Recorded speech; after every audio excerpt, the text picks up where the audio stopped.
Art of Darkness by Joseph Conrad. Chapter 1.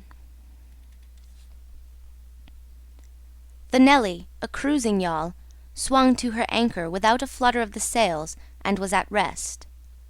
The flood had made, the wind was nearly calm, and being bound down the river, the only thing for it was to come to and wait for the turn of the tide. The sea reach of the Thames stretched before us like the beginning of an interminable waterway.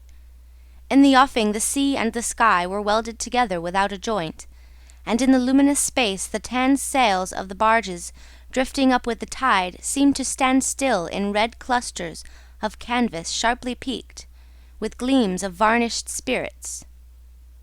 A haze rested on the low shores that ran out to the sea in vanishing flatness. The air was dark above Gravesend, and farther back still seemed condensed into a mournful gloom, brooding motionless over the biggest and the greatest town on earth.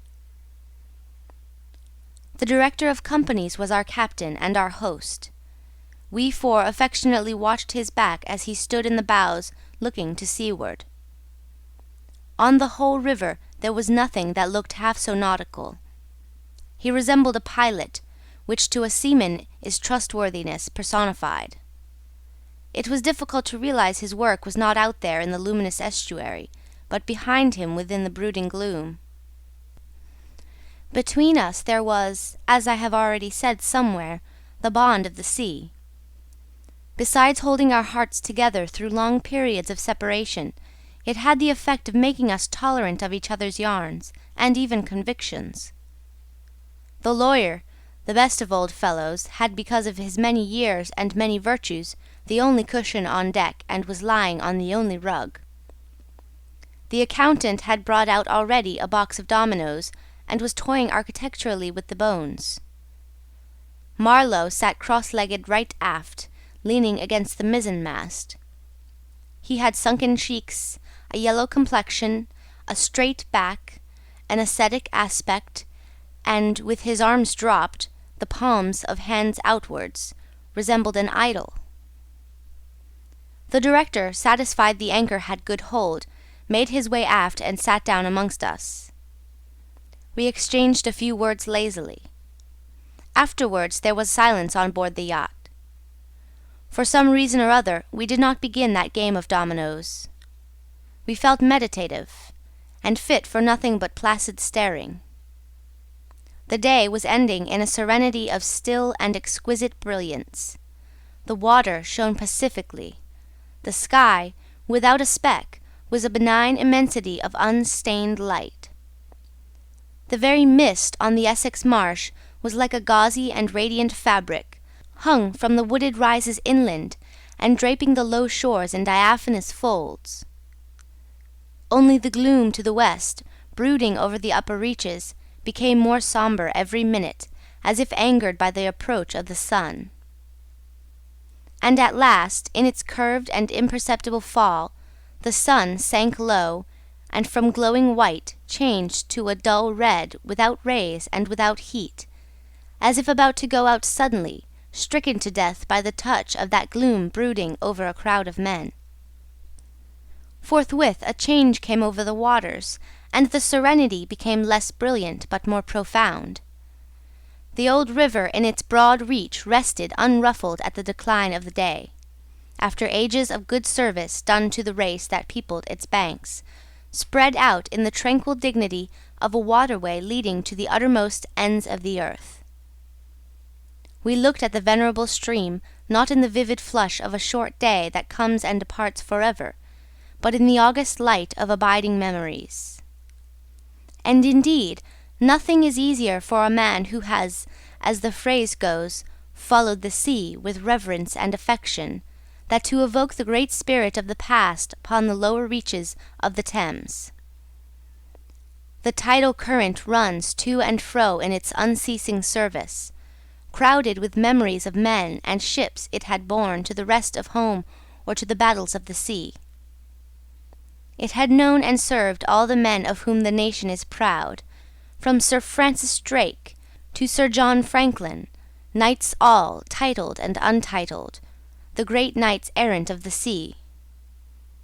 It had borne all the ships whose names are like jewels flashing in the night of time, from the Golden Hind, returning with her rotund flanks full of treasure, to be visited by the Queen's Highness, and thus passed out of the gigantic tale, to the Erebus and Terror, bound on other conquests, and that never returned. It had known the ships and the men. They had sailed from Deptford, from Greenwich, from Erith, the adventurers and the settlers, king's ships and the ships of men on change, captains, admirals, the dark interlopers of the Eastern trade, and the commissioned generals of East India fleets. Hunters for gold or pursuers of fame, they all had gone out on that stream, bearing the sword and often the torch, messengers of the might within the land, bearers of a spark from the sacred fire. What greatness had not floated on the ebb of that river into the mystery of an unknown earth? The dreams of men, the seed of commonwealths, the germs of empires. The sun set.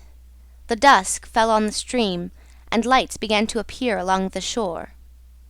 The Chapman lighthouse, a three-legged thing erect on a mud flat, shone strongly. Lights of ships moved in the fairway, a great stir of lights going up and going down, and farther west, on the upper reaches, the place of the monstrous town was still marked ominously on the sky, a brooding gloom in sunshine, a lurid glare under the stars. "And this also," said Marlowe suddenly, "has been one of the dark places of the earth." He was the only man of us who still followed the sea. The worst that could be said of him was that he did not represent his class. He was a seaman, but he was a wanderer too, while most seamen led, if one may so express it, a sedentary life. Their minds are of the stay-at-home order, and their home is always with them, the ship. And so is their country, the sea. One ship is very much like another, and the sea is always the same. In the immutability of their surroundings, the foreign shores, the foreign faces, the changing immensity of life, glide past, veiled not by a sense of mystery, but by a slightly disdainful ignorance. For there is nothing mysterious to a seaman unless it be the sea itself, which is the mistress of his existence and as inscrutable as destiny. For the rest, after his hours of work, a casual stroll or a casual spree on shore suffices to unfold for him the secret of a whole continent, and generally he finds the secret not worth knowing.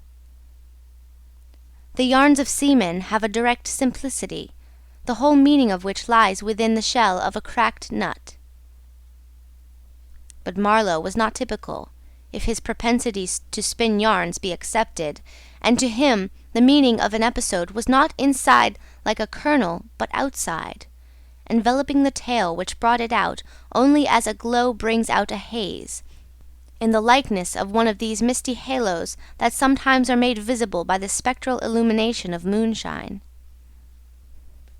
His remark did not seem at all surprising. It was just like Marlowe. It was accepted in silence. No one took the trouble to grunt even, and presently he said, very slow, "I was thinking of very old times, when the Romans first came here, 1900 years ago. The other day, light came out of this river since. You say nights? Yes. But it is like a running blaze on a plain, like a flash of lightning in the clouds. We live in the flicker. It may last as long as the old earth keeps rolling. But darkness was here yesterday. Imagine the feelings of a commander of a fine, what do you call 'em, trireme in the Mediterranean, ordered suddenly to the north, run overland across the Gauls in a hurry, put in charge of one of these craft, the legionaries, a wonderful lot of handymen they must have been too, used to build apparently by the hundred in a month or two, if we may believe what we read.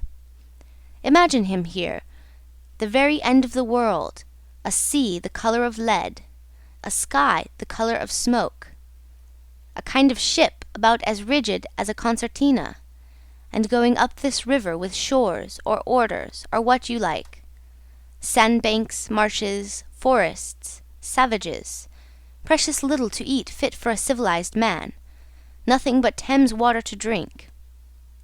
No Falernian wine here, no going ashore. Here and there a military camp lost in a wilderness, like a needle in a bundle of hay. Cold, fog, tempests, disease, exile, and death. Death skulking in the air, in the water, in the bush. They must have been dying like flies here. Oh yes, he did it. Did it very well, too, no doubt, and without thinking much about it, either, except afterwards to brag of what he had gone through in his time, perhaps.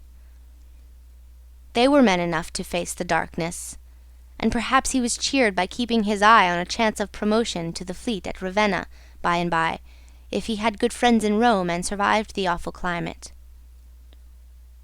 Or think of a decent young citizen in a toga, perhaps too much dice, you know, coming out here in the train of some prefect or tax-gatherer or trader even to mend his fortunes. Land in a swamp, march through the woods, and in some inland post feel the savagery. The utter savagery had closed round him, all that mysterious life of the wilderness that stirs in the forest, in the jungles, in the hearts of wild men. There's no initiation either into such mysteries. He has to live in the midst of the incomprehensible, which is also detestable. And it has a fascination, too, that goes to work upon him. The fascination of the abomination, you know. Imagine the growing regrets, the longing to escape, the powerless disgust, the surrender, the hate. He paused. Mind, he began again, lifting one arm from the elbow, the palm of the hand outward, so that, with his legs folded before him, he had a pose of a Buddha preaching in European clothes and without a lotus flower. Mind, none of us would feel exactly like this. What saves us is efficiency, the devotion to efficiency. But these chaps were not much account, really. They were no colonists. Their administration was merely a squeeze and nothing more, I suspect. They were conquerors, and for that you want only brute force, nothing to boast of, when you have it, since your strength is just an accident arising from the weakness of others. They grabbed what they could get for the sake of what was to be got. It was just robbery with violence, aggravated murder on a great scale, and men going at it blind, as is very proper for those who tackle a darkness. The conquest of the earth, which mostly means the taking it away from those who have a different complexion or slightly flatter noses than ourselves, is not a pretty thing when you look into it too much. What redeems it is the idea only. An idea at the back of it, not a sentimental pretense, but an idea. And an unselfish belief in the idea, something you can set up and bow down before and offer a sacrifice to. He broke off. Flames glided in the river, small green flames, red flames, white flames, pursuing, overtaking, joining, crossing each other, then separating slowly or hastily. The traffic of the great city went on in the deepening night upon the sleepless river. We looked on, waiting patiently. There was nothing else to do till the end of the flood, but it was only after a long silence when he said, in a hesitating voice, I suppose you fellows remember I did once turn freshwater sailor for a bit. That we knew we were fated, before the ebb began to run, to hear about one of Marlowe's inconclusive experiences. I don't want to bother you much with what happened to me personally, he began, showing in this remark the weakness of many tellers of tales, who seem so often unaware of what their audience would like best to hear.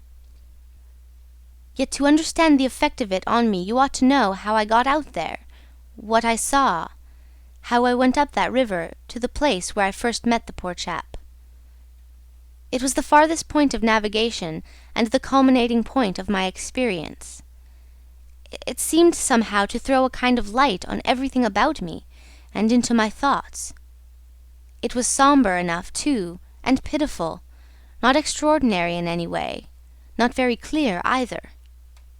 No, not very clear. And yet it seemed to throw a kind of light.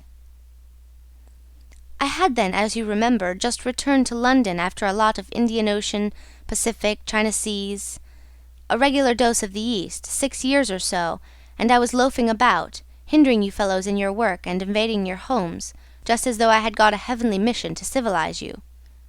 It was very fine for a time, but after a bit I did get tired of resting. Then I began to look for a ship. I should think the hardest work on earth. But the ships wouldn't even look at me, and I got tired of that game too. Now, when I was a little chap, I had a passion for maps. I would look for hours at South America, or Africa, or Australia, and lose myself in all the glories of exploration. At that time there were many blank spaces on the earth, and when I saw one that looked particularly inviting on a map, but they all look that, I would put my finger on it and say, "When I grow up, I will go there." The North Pole was one of these places, I remember. Well, I haven't been there yet, and shall not try now. The glamour's off. Other places were scattered about the hemispheres. I have been in some of them, and, well, we won't talk about that. But there was one yet, the biggest, the most blank, so to speak, that I had a hankering after. True, by this time it was not a blank space any more. It had got filled since my boyhood, with rivers and lakes and names. It had ceased to be a blank space of delightful mystery, a white patch for a boy to dream gloriously over. It had become a place of darkness. But there was in it one river especially, a mighty big river, that you could see on the map, resembling an immense snake, uncoiled, with its head in the sea, its body at rest, curving afar over a vast country, and its tail lost in the depths of the land. And as I looked at the map of it in a shop window, it fascinated me as a snake would a bird, a silly little bird. Then I remembered there was a big concern, a company for trade on that river. Dash it all, I thought to myself, they can't trade without using some kind of craft on that lot of fresh water. Steamboats! Why shouldn't I try to get a charge of one? I went along Fleet Street, but could not shake off the idea. The snake had charmed me. You understand, it was a continental concern, that trading society. But I have a lot of relations living on the continent, because it's cheap and not so nasty as it looks, they say. I'm sorry to own I began to worry them. This was already a fresh departure for me. I was not used to get things that way, you know. I always went my own road and on my own legs where I had a mind to go. I wouldn't have believed it of myself, but then, you see, I felt somehow I must get there, by hook or by crook. So I worried them. The men said, "My dear fellow," and did nothing. Then, would you believe it, I tried the women. I, Charlie Marlowe, set the women to work, to get a job. Heavens! Well, you see, the notion drove me. I had an aunt, a dear enthusiastic soul. She wrote, "It will be delightful. I am ready to do anything for you. It is a glorious idea. I know the wife of a very high personage in the administration, and also a man who has lots of influence with, etc." She was determined to make no end of fuss to get me appointed skipper of a river steamboat, if such was my fancy. I got my appointment, of course, and I got it very quick. It appears the company had received news that one of their captains had been killed in a scuffle with the natives. This was my chance, and it made me the more anxious to go. It was only months and months afterwards, when I made the attempt to recover what was left of the body, that I heard the original quarrel arose from a misunderstanding about some hens. Yes, 2 black hens. Fresleven, that was the fellow's name, a Dane, thought himself wronged somehow in the bargain, so he went ashore and started to hammer the chief of the village with a stick. Oh, it didn't surprise me in the least to hear this, and at the same time to be told that Fresleven was the gentlest, quietest creature that ever walked on two legs. No doubt he was, but he had been a couple of years already out there, engaged in the noble cause, you know, and he probably felt the need at last of asserting his self-respect in some way. Therefore he whacked the old nigger mercilessly, while a big crowd of his people watched him, thunderstruck, till some man, I was told the chief's son, in desperation at hearing the old chap yell, made a tentative jab with a spear at the white man, and of course it went quite easy between the shoulder blades. Then the whole population cleared into the forest, expecting all kinds of calamities to happen, while on the other hand, the steamer Fresleven commanded left also in a bad panic, in charge of the engineer, I believe. Afterwards, nobody seemed to trouble much about Fresleven's remains, till I got out and stepped into his shoes. I couldn't let it rest, though. But when an opportunity offered at last to meet my predecessor, the grass growing through his ribs was tall enough to hide his bones. They were all there. The supernatural being had not been touched after he fell, and the village was deserted, the huts gaped black, rotting, all askew within the fallen enclosures. A calamity had come to it, sure enough. The people had vanished. Mad terror had scattered them, men, women, and children, through the bush, and they had never returned. What became of the hens I don't know either. I should think the cause of progress got them, anyhow. However, through this glorious affair I got my appointment before I had fairly begun to hope for it. I flew around like mad to get ready, and before 48 hours I was crossing the channel to show myself to my employers and sign the contract. In a very few hours I arrived in a city that always makes me think of a whited sepulchre. Prejudice, no doubt. I had no difficulty in finding the company's offices. It was the biggest thing in the town, and everybody I met was full of it. They were going to run an oversea empire and make no end of coin by trade. A narrow and deserted street in deep shadow, high houses, innumerable windows with Venetian blinds, a dead silence, grass sprouting right and left, immense double doors standing ponderously ajar. I slipped through one of these cracks, went up a swept and ungarnished staircase, as arid as a desert, and opened the first door I came to. Two women, one fat and the other slim, sat on straw-bottomed chairs knitting black wool. The slim one got up and walked straight at me, still knitting with downcast eyes, and only just as I began to think of getting out of her way, as you would for a somnambulist, stood still and looked up. Her dress was as plain as an umbrella cover, and she turned round without a word and preceded me into a waiting-room. I gave my name and looked about.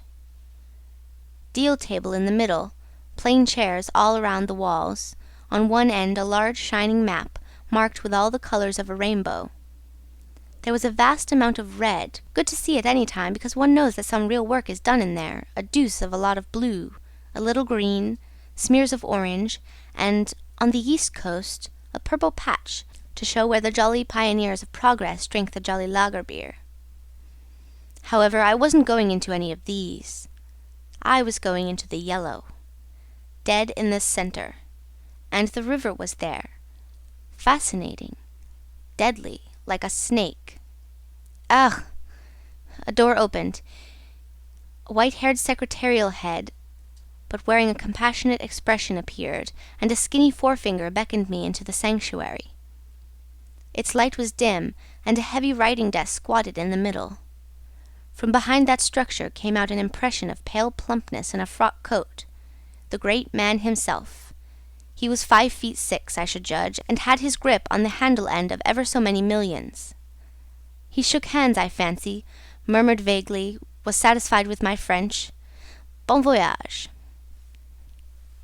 In about 45 seconds I found myself again in the waiting-room with the compassionate secretary, who, full of desolation and sympathy, made me sign some document. I believed I undertook amongst other things not to disclose any trade secrets.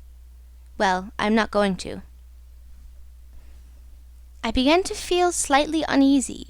You know, I am not used to such ceremonies, and there was something ominous in the atmosphere. It was just as though I had been let into some conspiracy. I don't know, something not quite right, and I was glad to get out. In the outer room the two women knitted black wool feverishly. People were arriving, and the younger one was walking back and forth introducing them. The old one sat on her chair. Her flat cloth slippers were propped up on a foot-warmer, and a cat reposed on her lap. She wore a starched white affair on her head, and had a wart on one cheek, and silver-rimmed spectacles hung on the tip of her nose. She glanced at me above the glasses. The swift and indifferent placidity of that look troubled me. Two youths with foolish and cheery countenances were being piloted over, and she threw at them the same quick glance of unconcerned wisdom. She seemed to know all about them and about me, too. An eerie feeling came over me. She seemed uncanny and fateful. Often far away there I thought of these two, guarding the door of darkness, knitting black wool as for a warm pall, one introducing continuously to the unknown, the other scrutinizing the cheery and foolish faces with unconcerned old eyes. Ave, old knitter of black wool, morituri te salutant. Not many of those she looked at ever saw her again, not half by a long way. There was yet a visit to the doctor. A simple formality, assured me the secretary, with an air of taking an immense part in all my sorrows.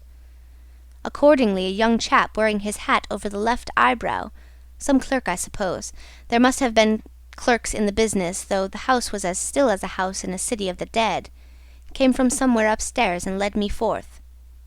He was shabby and careless, with ink stains on the sleeves of his jacket, and his cravat was large and billowy, under a chin shaped like the toe of an old boot. It was a little too early for the doctor, so I proposed a drink, and thereupon he developed a vein of joviality. As we sat over our vermouths, he glorified the company's business, and by I expressed casually my surprise at him not going out there. He became very cool and collected all at once. "I am not such a fool as I look," quoth Plato to his disciples, he said sententiously, emptied his glass with great resolution, and we rose. The old doctor felt my pulse, evidently thinking of something else the while. Good for there," he mumbled, and then, with a certain eagerness, asked me whether I would let him measure my head. Rather surprised, I said yes, when he produced a thing like calipers and got the dimensions, back and front and every way, taking notes carefully. He was an unshaven little man in a threadbare cloak like a gabardine, with his feet in slippers, and I thought him a harmless fool. "I always ask leave in the interests of science to measure the crania of those going out there," he said. "And when they come back too?" I asked. "Oh, I never see them," he remarked. "And moreover, the changes take place inside, you know." He smiled, as if at some quiet joke. "So you are going out there? Famous. Interesting, too." He gave me a searching glance, and made another note. "Ever any madness in your family?" he asked in a matter-of-fact tone. I felt very annoyed. "Is that question in the interests of science, too?" "It would be," he said, without taking any notice of my irritation, "interesting for science to watch the mental changes of individuals on the spot, but—" "Are you an alienist?" I interrupted. "Every doctor should be, a little," answered that original imperturbably. "I have a little theory which you messieurs who go out there must help me to prove. This is my share in the advantages my country shall reap from the possession of such a magnificent dependency. The mere wealth I leave to others. Pardon my questions, but you are the first Englishman coming under my observation." I hastened to assure him I was not in the least typical. "If I were," said I wouldn't be talking like this with you." "What you say is rather profound and probably erroneous," he said with a laugh. "Avoid irritation more than exposure to the sun. Adieu. How do you English say, eh? Goodbye. Ah, goodbye. Adieu. In the tropics one must before everything keep calm." He lifted a warning finger. "Du calme, du calme." One thing more remained to do, say a goodbye to my excellent aunt. I found her triumphant. I had a cup of tea, the last decent cup of tea for many days, and in a room that most soothingly looked just as you would expect a lady's drawing-room to look, we had a long quiet chat by the fireside. In the course of these confidences, it became quite plain to me I had been represented to the wife of the high dignitary, and goodness knows to how many more people besides, as an exceptional and gifted creature, a piece of good fortune for the company, a man you don't get hold of every day. Good heavens! And I was going to take charge of a 2-penny halfpenny river steamboat with a penny whistle attached. It appeared, however, I was also one of the workers, with a capital, you know. Something like an emissary of light, something like a lower sort of apostle. There had been a lot of such rot let loose in print and talk just about that time, and the excellent woman, living right in the rush of all that humbug, got carried off her feet. She talked about weaning those ignorant millions from their horrid ways, till, upon my word, she made me quite uncomfortable. I ventured to hint that the company was run for profit. "You forget, dear Charlie, that the labourer is worthy of his hire," she said brightly. "It's queer how out of touch with truth women are. They live in a world of their own, and there has never been anything like it, and never can be. It is too beautiful altogether, and if they were to set it up it would go to pieces before the first sunset. Some confounded fact we men have been living contentedly with ever since the day of creation would start up and knock the whole thing over."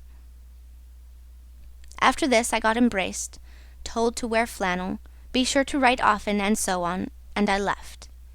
In the street, I don't know why, a queer feeling came to me that I was an impostor.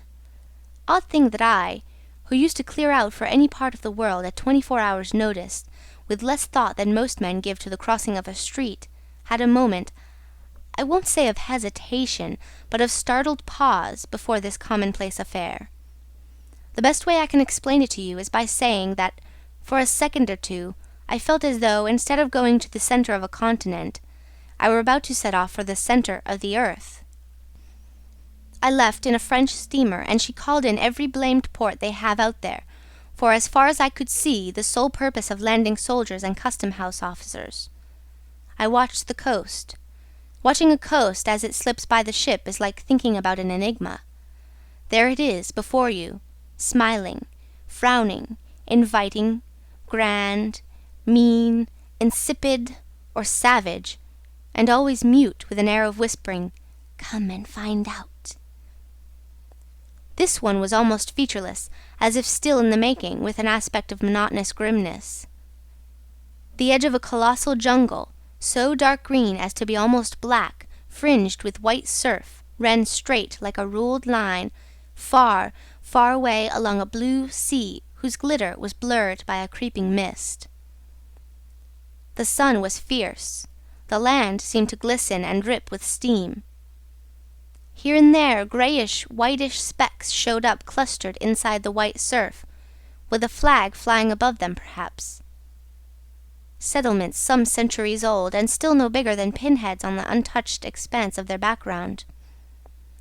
We pounded along, stopped, landed soldiers, went on, landed customs-house clerks to levy toll in what looked like a god-forsaken wilderness, with a tin shed and a flagpole lost in it, landed more soldiers to take care of the custom-house clerks, presumably. Some, I heard, got drowned in the surf, but whether they did or not, nobody seemed particularly to care. They were just flung out there, and on we went.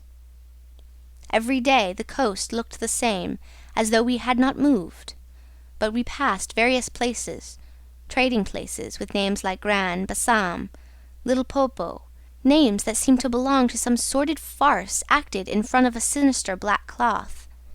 The idleness of a passenger, my isolation amongst all these men with whom I had no point of contact, the oily languid sea, the uniform sombreness of the coast seemed to keep me away from the truth of things, within the toll of a mournful and senseless delusion.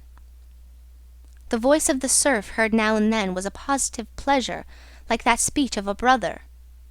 It was something natural, that had its reason, that had a meaning.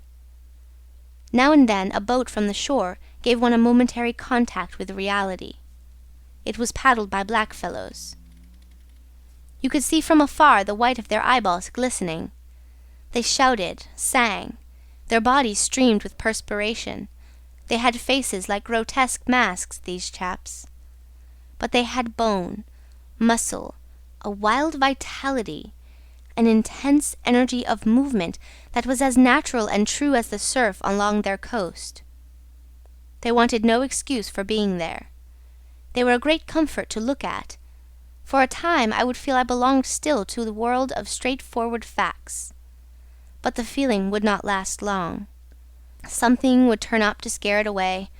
Once, I remember, we came upon a man-of-war anchored off the coast. There wasn't even a shed there, and she was shelling the bush. It appears the French had one of their wars going on thereabouts. Her ensign dropped limp like a rag. The muzzles of the long 6-inch guns stuck out all over the low hull. The greasy, slimy swell swung her up lazily and let her down, swaying her thin masts. In the empty immensity of earth, sky, and water, there she was, incomprehensible, firing into a continent. Pop would go one of the 6-inch guns. A small flame would dart and vanish. A little white smoke would disappear. A tiny projectile would give a feeble screech, and nothing happened. Nothing could happen. There was a touch of insanity in the proceeding, a sense of lugubrious drollery in the sight, and it was not dissipated by somebody on board assuring me earnestly there was a camp of natives. He called them enemies, hidden out of sight somewhere. We gave her her letters. I heard the men in that lonely ship were dying of fever at the rate of 3 a day, and went on. We called at some more places with farcical names, where the merry dance of death and trade goes on in a still and earthy atmosphere as of an overheated catacomb. All along the formless coast, bordered by dangerous surf, as if nature herself had tried to ward off intruders. In and out of rivers, streams of death in life, whose banks were rotting into mud, whose waters, thickened into slime, invaded the contorted mangroves that seemed to writhe at us in the extremity of an impotent despair.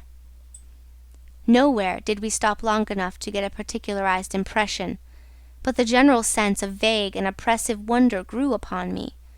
It was like a weary pilgrimage amongst hints for nightmares. It was upward of 30 days before I saw the mouth of the big river. We anchored off the seat of the government, but my work would not begin till some 200 miles further on, so as soon as I could, I made a start for a place 30 miles higher up. I had my passage on a little sea-going steamer. Her captain was a Swede, and knowing me for a seaman, invited me on the bridge. He was a young man, lean, fair, and morose, with lanky hair and a shuffling gait. As we left the miserable little wharf, he tossed his head contemptuously at the shore. "Been living there?" he asked. I said, "Yes." "Fine lot these government chaps, are they not?" he went on, speaking English with great precision and considerable bitterness. "It is funny what some people will do for a few francs a month. I wonder what becomes of that kind when it goes up country." I said to him I expected to see that soon. "So, he exclaimed. He shuffled athwart, keeping one eye ahead vigilantly. "Don't be too sure," he continued. "The other day I took up a man who hanged himself on the road. He was a Swede too." "Hanged himself?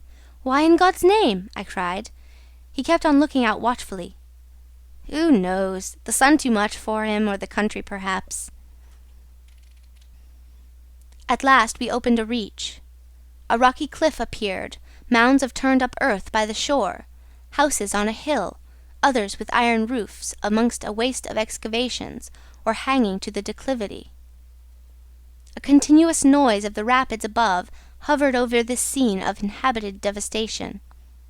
A lot of people, mostly black and naked, moved about like ants. A jetty projected into the river. A blinding sunlight drowned all this at times in a sudden recrudescence of glare. "There's your company's station," said the Swede, pointing to 3 wooden barrack-like structures on the rocky slope.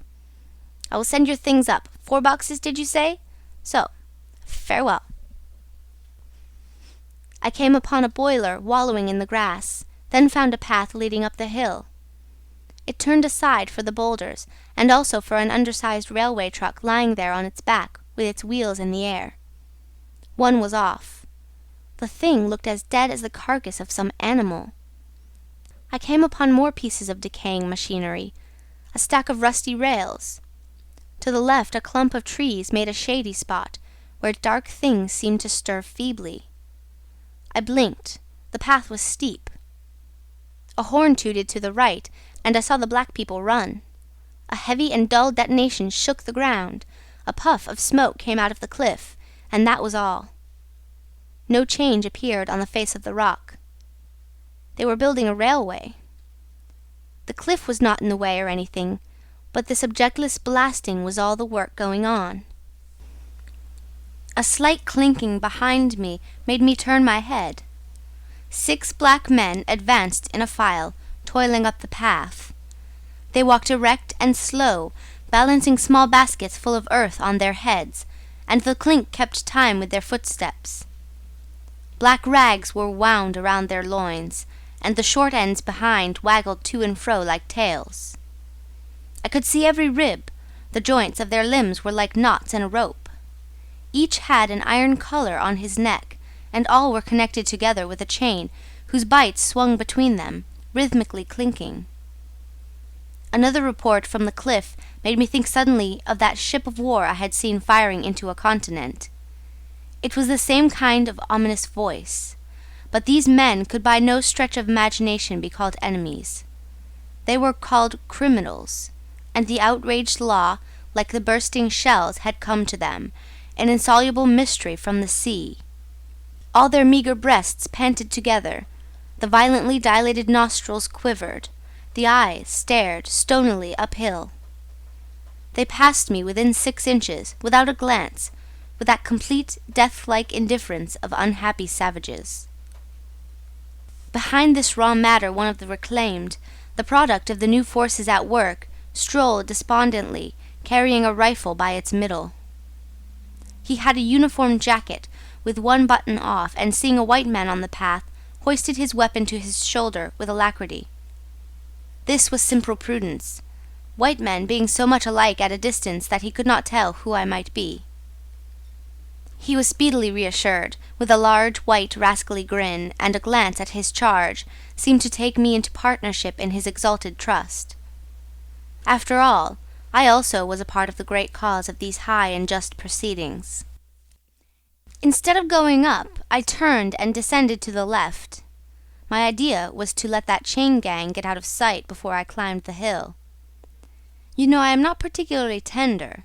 I've had to strike and to fend off. I've had to resist and to attack sometimes. That's only one way of resisting, without counting the exact cost according to the demands of such sort of life as I had blundered into. I've seen the devil of violence, and the devil of greed, and the devil of hot desire. But by all the stars, these were strong, lusty, red-eyed devils that swayed and drove men. Men, I tell you. But as I stood on this hillside, I foresaw that in the blinding sunshine of that land I would become acquainted with a flabby, pretending, weak-eyed devil of a rapacious and pitiless folly. How insidious he could be, too, I was only to find out several months later and 1,000 miles farther. For a moment I stood appalled, as though by a warning. Finally, I descended the hill obliquely toward the trees I had seen. End of the first part of Chapter 1 for A Heart of Darkness. Heart of Darkness by Joseph Conrad, Chapter 1, Part 2. I avoided a vast artificial hole somebody had been digging on the slope, the purpose of which I found it impossible to divine. It wasn't a quarry or a sandpit, anyhow. It was just a hole. It might have been connected with the philanthropic desire of giving the criminals something to do. I don't know. Then I nearly fell into a very narrow ravine, almost no more than a scar in the hillside. I discovered that a lot of imported drainage pipes for the settlement had been tumbled in there. There wasn't one that was not broken. It was a wanton smash-up. At last I got under the trees. My purpose was to stroll into the shade for a moment. but no sooner within than it seemed to me I had stepped into the gloomy circle of some inferno. The rapids were near, and an uninterrupted, uniform, headlong, rushing noise filled the mournful stillness of the grove, where not a breath stirred, not a leaf moved, with a mysterious sound, as though the tearing pace of the launched earth had suddenly become audible. Black shapes crouched, lay, sat between the trees, leaning against the trunks, clinging to the earth, half coming out, half effaced within the dim light, in all the attitudes of pain, abandonment, and despair. Another mine on the cliff went off, followed by a slight shudder of the soil under my feet. The work was going on. The work! And this was the place where some of the helpers had withdrawn to die. They were dying slowly, it was very clear. They were not enemies, they were not criminals. They were nothing earthly now, nothing but black shadows of disease and starvation lying confusedly in the greenish gloom, brought from all the recesses of the coast in all the legality of time contracts, lost in uncongenial surroundings, fed on unfamiliar food. They sickened, became inefficient, and were then allowed to crawl away and rest. These moribund shapes were free as air, and nearly as thin. I began to distinguish the gleam of the eyes under the trees. Then, glancing down, I saw a face near my hand.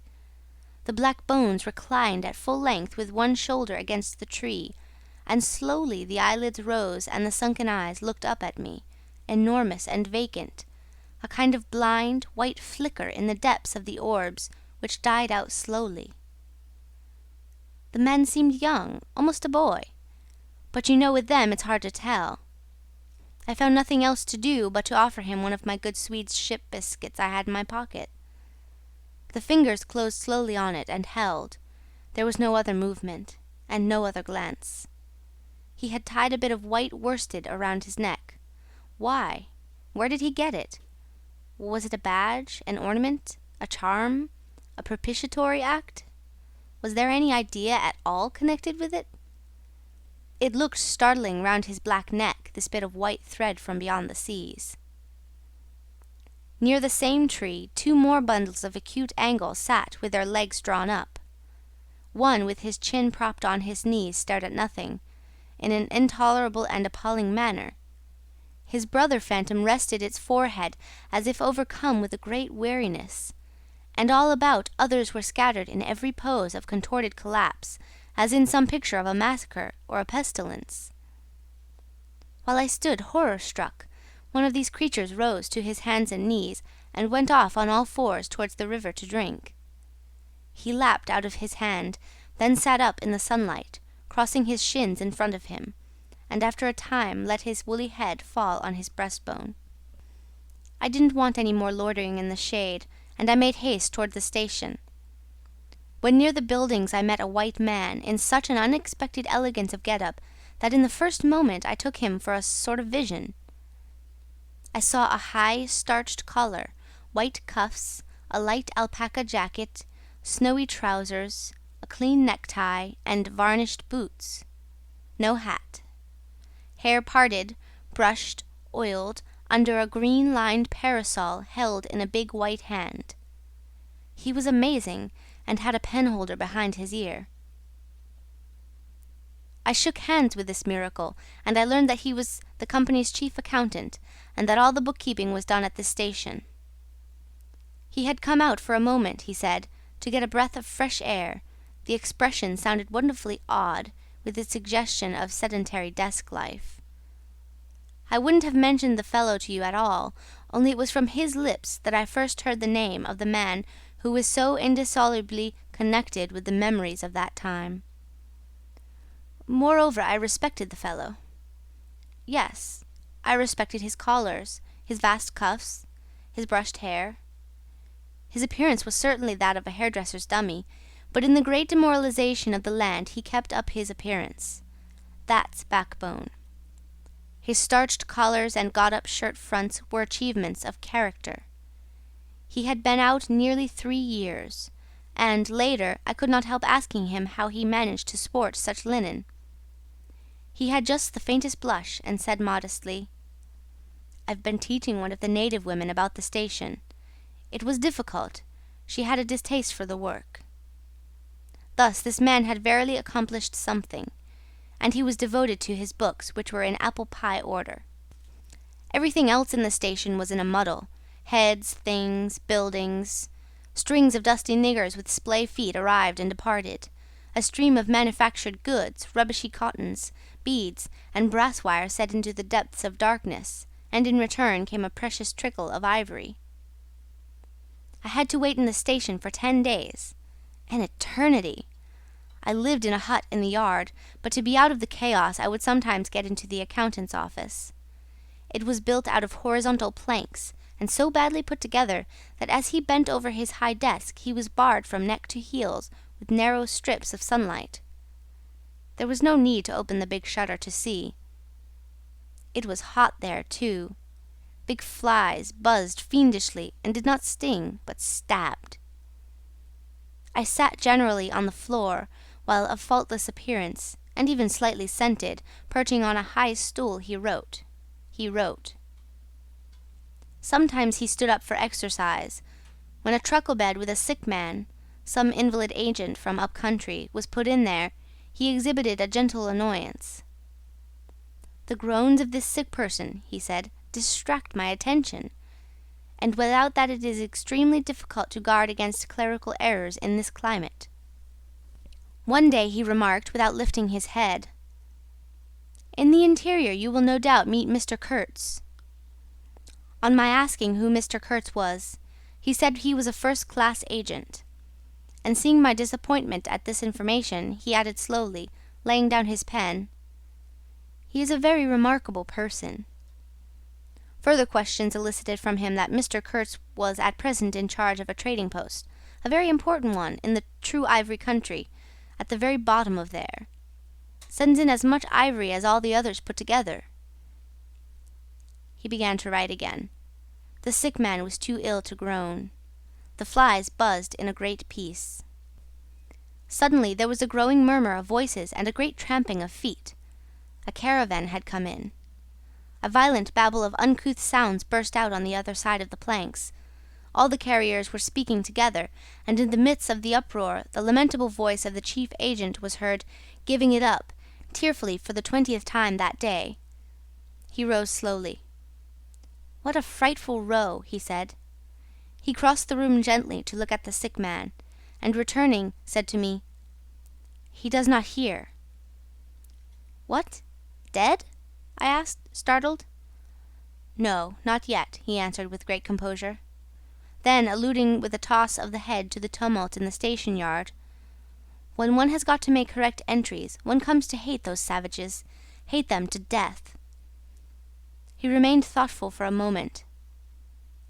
"When you see Mr. Kurtz," he went on, "tell him from me that everything here," he glanced at the deck, "is very satisfactory.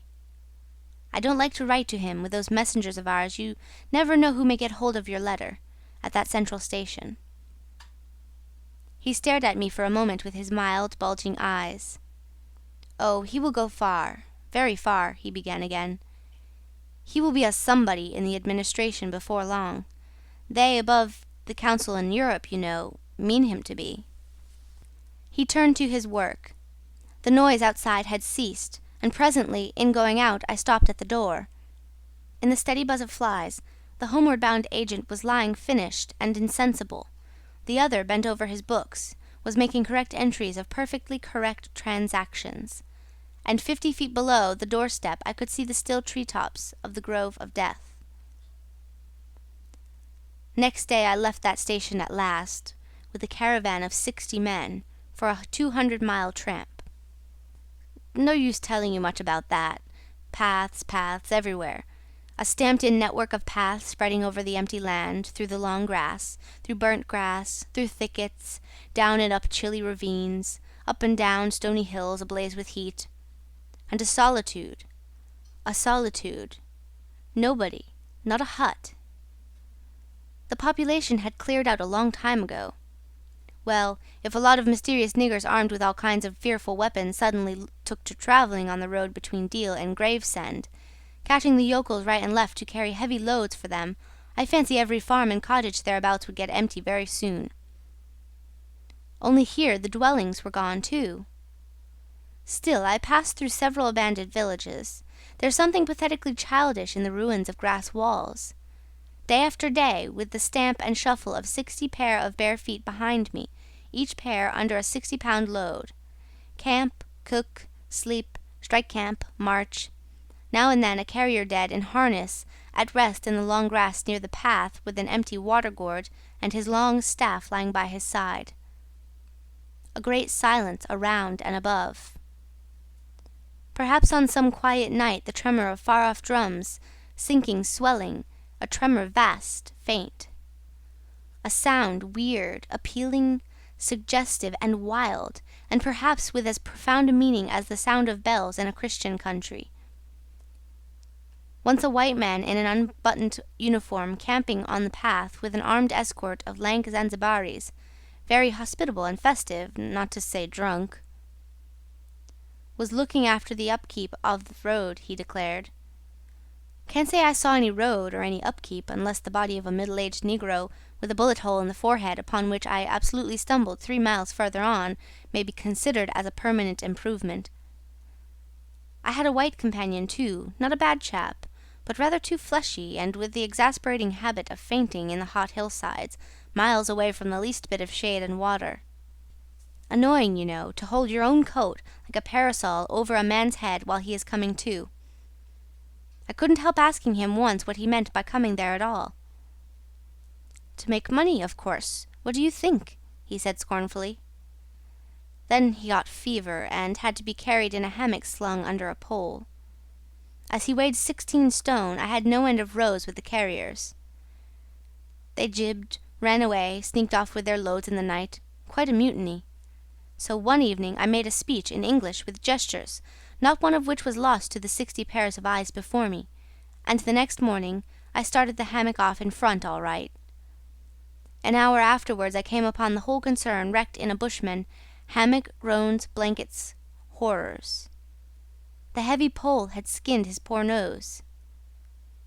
He was very anxious for me to kill somebody, but there wasn't the shadow of a carrier near.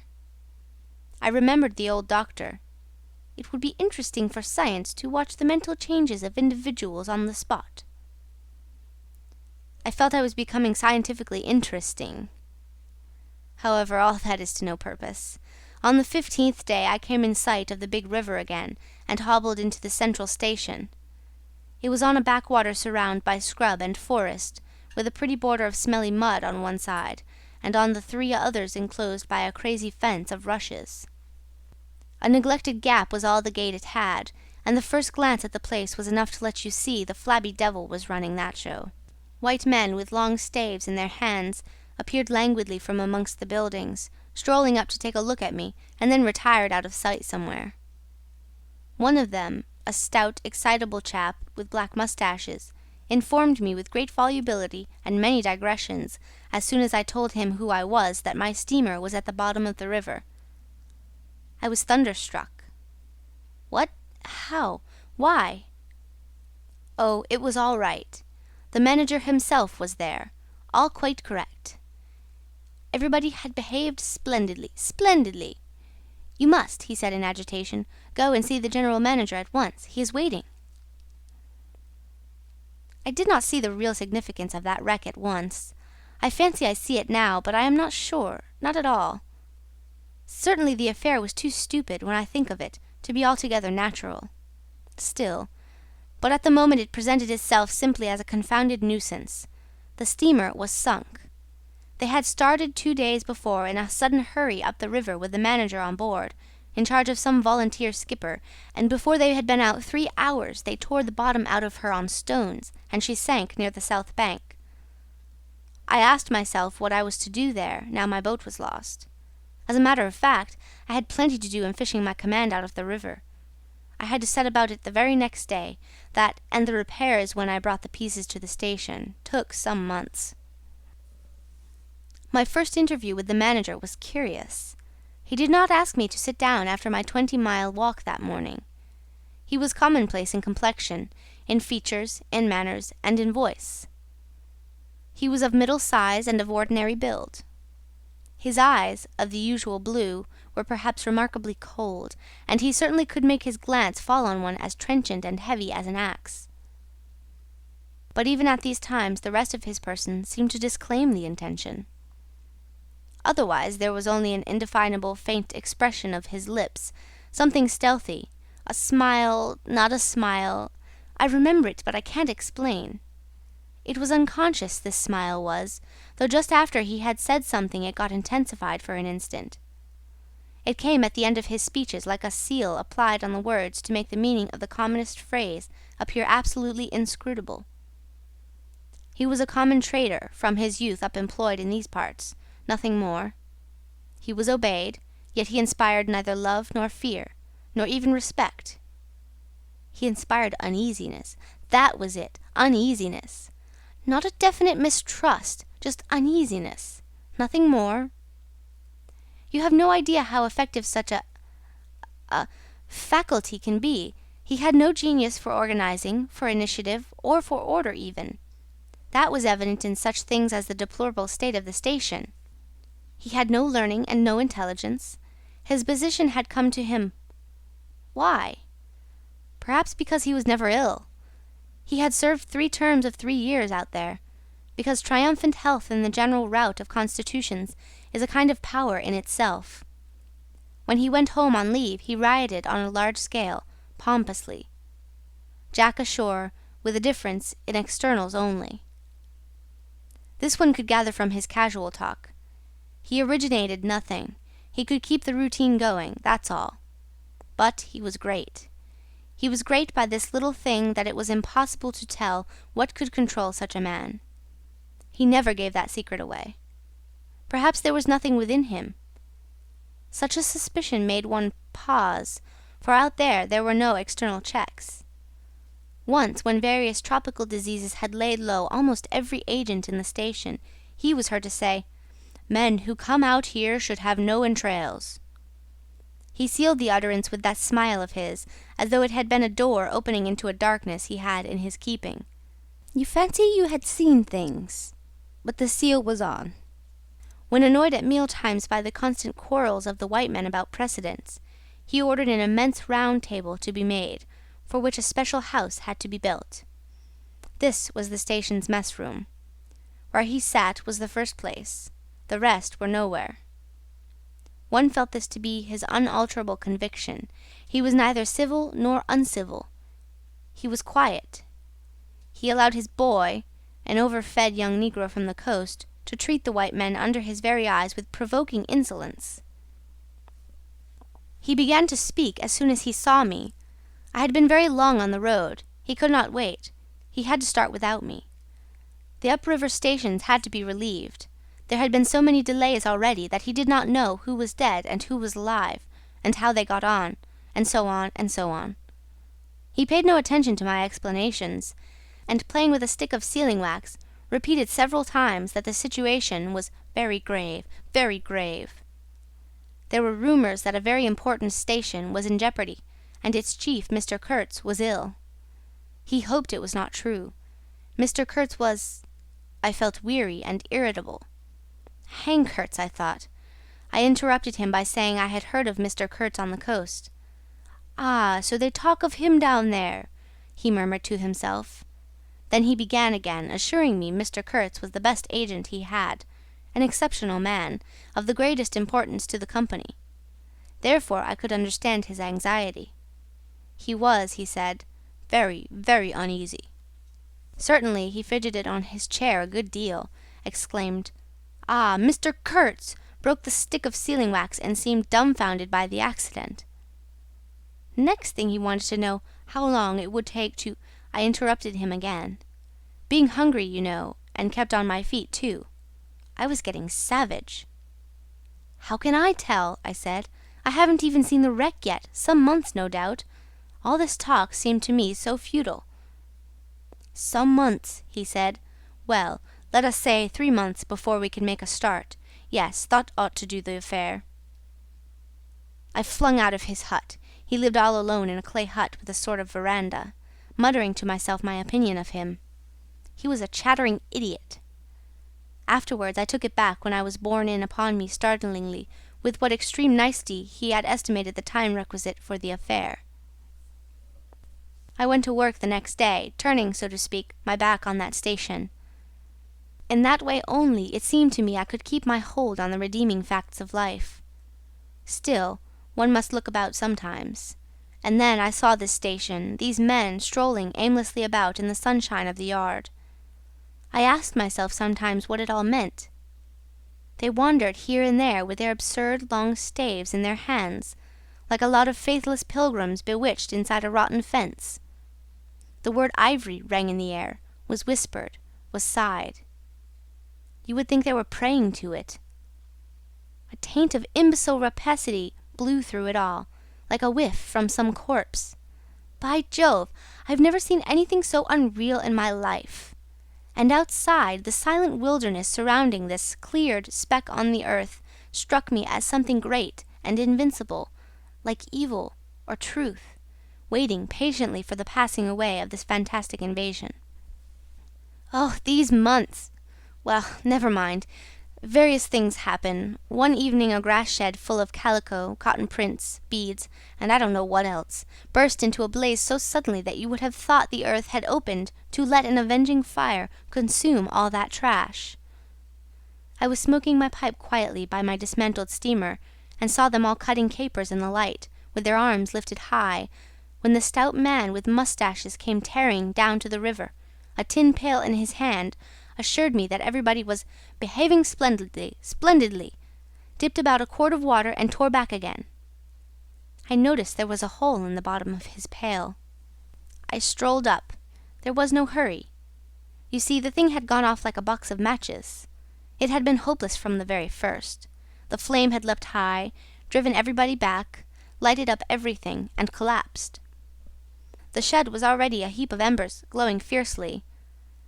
A nigger was being beaten near by it.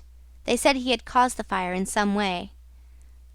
Be that as it may, he was screeching most horribly. I saw him later, for several days, sitting in a bit of shade, looking very sick and trying to recover himself. Afterwards he arose and went out, and the wilderness without a sound took him into its bosom again. As I approached the glow from the dark, I found myself at the back of two men, talking. I heard the name of Kurtz pronounced, then the words, "Take advantage of this unfortunate accident." One of the men was the manager. I wished him a good evening. "Did you ever see anything like it, eh? It is incredible," he said, and walked off. The other man remained. He was a first-class agent, young, gentlemanly, a bit reserved, with a forked little beard and a hooked nose. He was standoffish with the other agents, and they, on their side, said he was the manager's spy upon them. As to me, I had hardly ever spoken to him before. We got into talk, and by we strolled away from the hissing ruins. Then he asked me to his room, which was in the main building of the station. He struck a match, and I perceived that this young aristocrat had not only a silver-mounted dressing-case, but also a whole candle all to himself. Just at that time, the manager was the only man supposed to have any right to candles. Native mats covered the clay walls, a collection of spears, assegais, shields, knives was hung up in trophies. The business entrusted to this fellow was the making of bricks, so I had been informed. But there wasn't a fragment of a brick anywhere in the station, and he had been there more than a year, waiting. It seems he could not make bricks without something, I don't know what, straw maybe? Anyway, it could not be found there, and as it was not likely to be sent from Europe, it did not appear clear to me what he was waiting for. An act of special creation, perhaps. However, they were all waiting, all the 16 or 20 pilgrims of them, for something. And upon my word, it did not seem an uncongenial occupation from the way they took it, though the only thing that ever came to them was disease, as far as I could see. They beguiled the time by backbiting and intriguing against each other in a foolish kind of way. There was an air of plotting about that station, but nothing came of it, of course. It was as unreal as everything else, as the philanthropic pretense of the whole concern, as their talk, as their government, as their show of work. The only real feeling was a desire to get appointed to a trading post where ivory was to be had, so that they could earn percentages. They intrigued and slandered and hated each other only on that account, but as to actually lifting a little finger, oh no! By heavens, there is something after all in the world allowing one man to steal a horse while another must not look at a halter. Steal a horse straight out. Very well, he has done it. Perhaps he can ride. But there is a way of looking at a halter that would provoke the most charitable of saints into a kick. I had no idea why he wanted to be sociable, but as we chatted in there it suddenly occurred to me the fellow was trying to get at something. In fact, pumping me. He alluded constantly to Europe, to the people I was supposed to know there, putting leading questions as to my acquaintances in the sepulchral city, and so on. His little eyes glittered like mica discs with curiosity, though he tried to keep up a bit of superciliousness. At first I was astonished, but very soon I became awfully curious to see what he would find out from me. I couldn't possibly imagine what I had in me to make it worth his while. It was very pretty to see how he baffled himself, for in truth my body was full only of chills, and my head had nothing in it but that wretched steamboat business. It was evident he took me for a perfectly shameless prevaricator. At last he got angry, and, to conceal a movement of furious annoyance, he yawned. I rose. Then I noticed a small sketch in oils on a panel representing a woman draped and blindfolded, carrying a lighted torch. The background was sombre, almost black. The movement of the woman was stately, and the effect of the torchlight on the face was sinister. It arrested me, and he stood by civilly, holding an empty half-pint champagne bottle, medical comforts, with the candle stuck in it. To my question he said Mr. Kurtz had painted this, in this very station more than a year ago, while waiting for means to go to his trading post. "Tell me, pray," said I, "who is this Mr. Kurtz?" "The chief of the inner station," he answered in a short tone, looking away. "Much obliged," I said, laughing. "And you are the brickmaker of the central station. Everyone knows that." He was silent for a while. "He is a prodigy," he said at last. "He is an emissary of pity and science and progress, and devil knows what else. We want," he began to declaim suddenly, "for the guidance of the cause entrusted to us by Europe, so to speak, higher intelligence, wide sympathies, a singleness of purpose." "Who says that?" I asked. "Lots of them," he replied. "Some even write that. And so he comes here, a special being, as you ought to know." "Why ought I to know?" I interrupted, really surprised. He paid no attention. "Yes, today he is chief of the best station. Next year he will be assistant manager. 2 years more and... But I dare say you know what he will be in 2 years' time. You are of the new gang, the gang of virtue. The same people who sent him specially also recommended you. Oh, don't say no. I've my own eyes to trust." Light dawned upon me. My dear aunt's influential acquaintances were producing an unexpected effect on that young man. I nearly burst into a laugh. "Do you read the company's confidential correspondence?" I asked. He hadn't a word to say. It was great fun. "When Mr. Kurtz," I continued severely, "is general manager, you won't have the opportunity." He blew the candle out suddenly, and we went outside. The moon had risen. Black figures strolled about listlessly, pouring water on the glow, whence proceeded a sound of hissing. Steam ascended in the moonlight. The beaten nigger groaned somewhere. "What a row the brute makes!" said the indefatigable man with the moustaches, appearing near us. "Serve him right. Transgression, punishment, bang. Pitiless, pitiless. That's the only way. This will prevent all conflagrations for the future.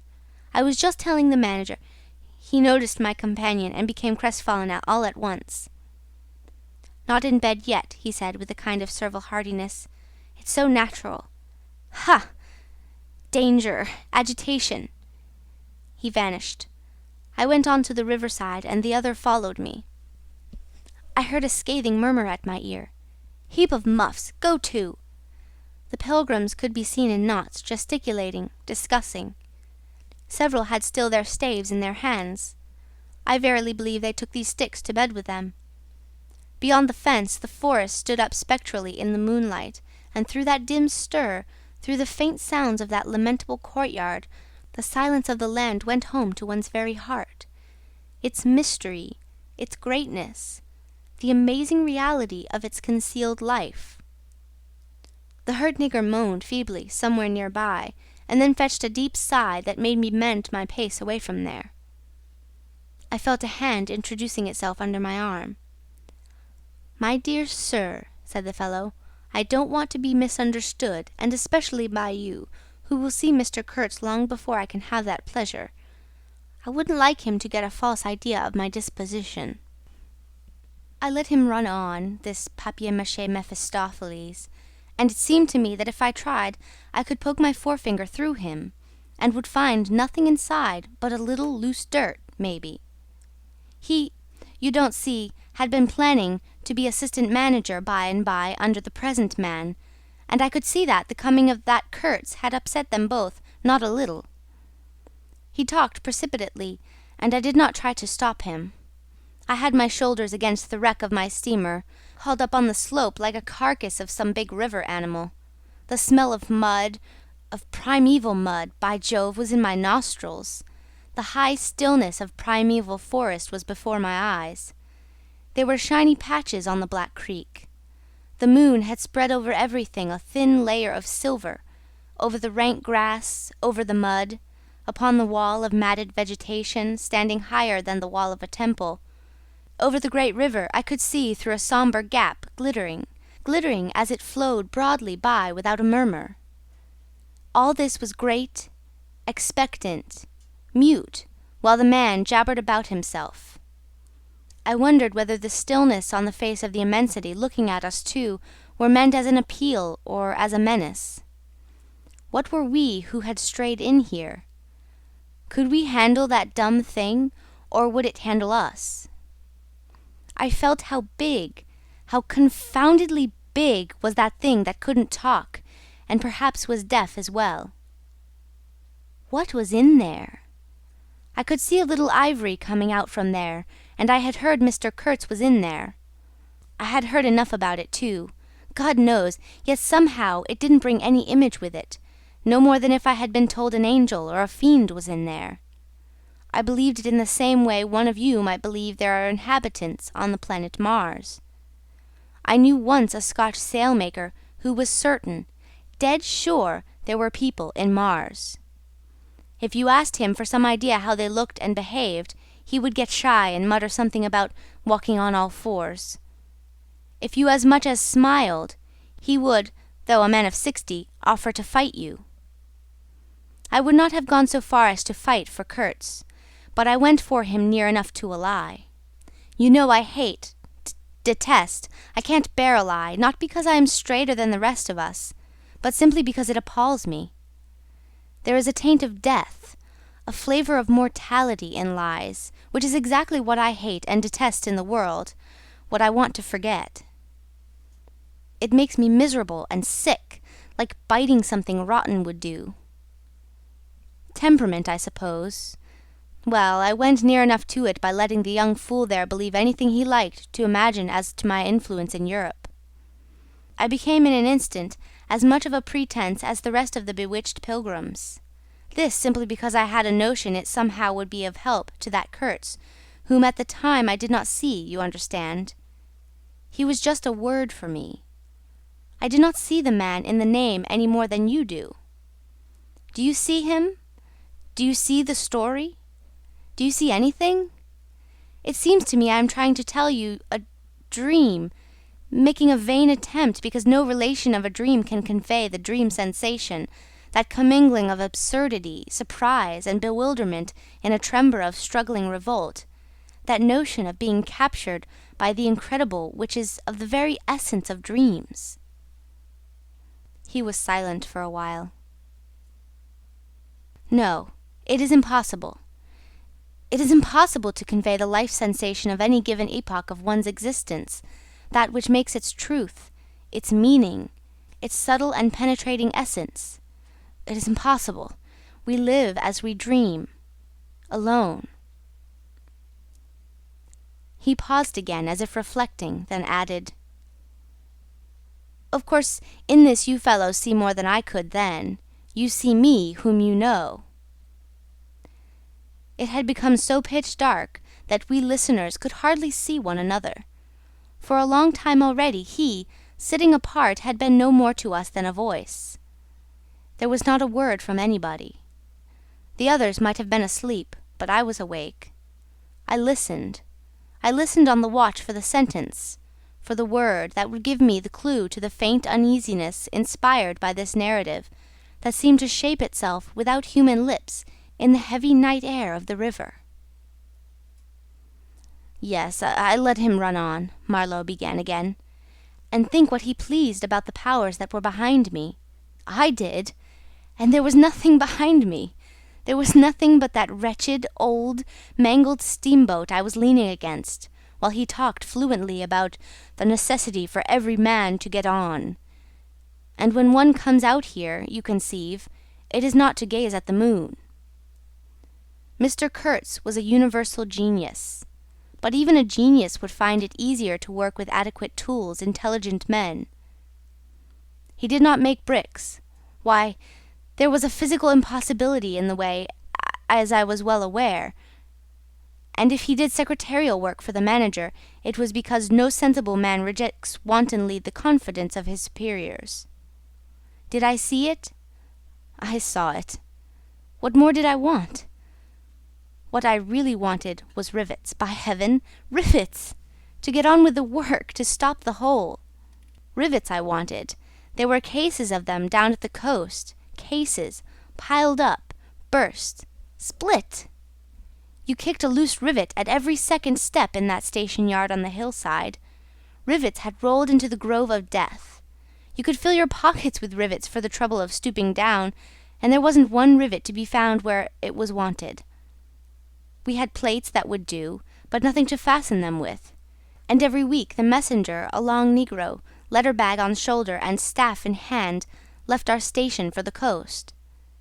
And several times a week a coast caravan came in with trade goods, ghastly glazed calico that made you shudder only to look at it, glass beads value about a penny a quart, confounded spotted cotton handkerchiefs. And no rivets! 3 carriers could have brought all that was wanted to set that steamboat afloat. He was becoming confidential now, but I fancy my unresponsive attitude must have exasperated him at last, for he judged it necessary to inform me he feared neither God nor devil, let alone any mere man.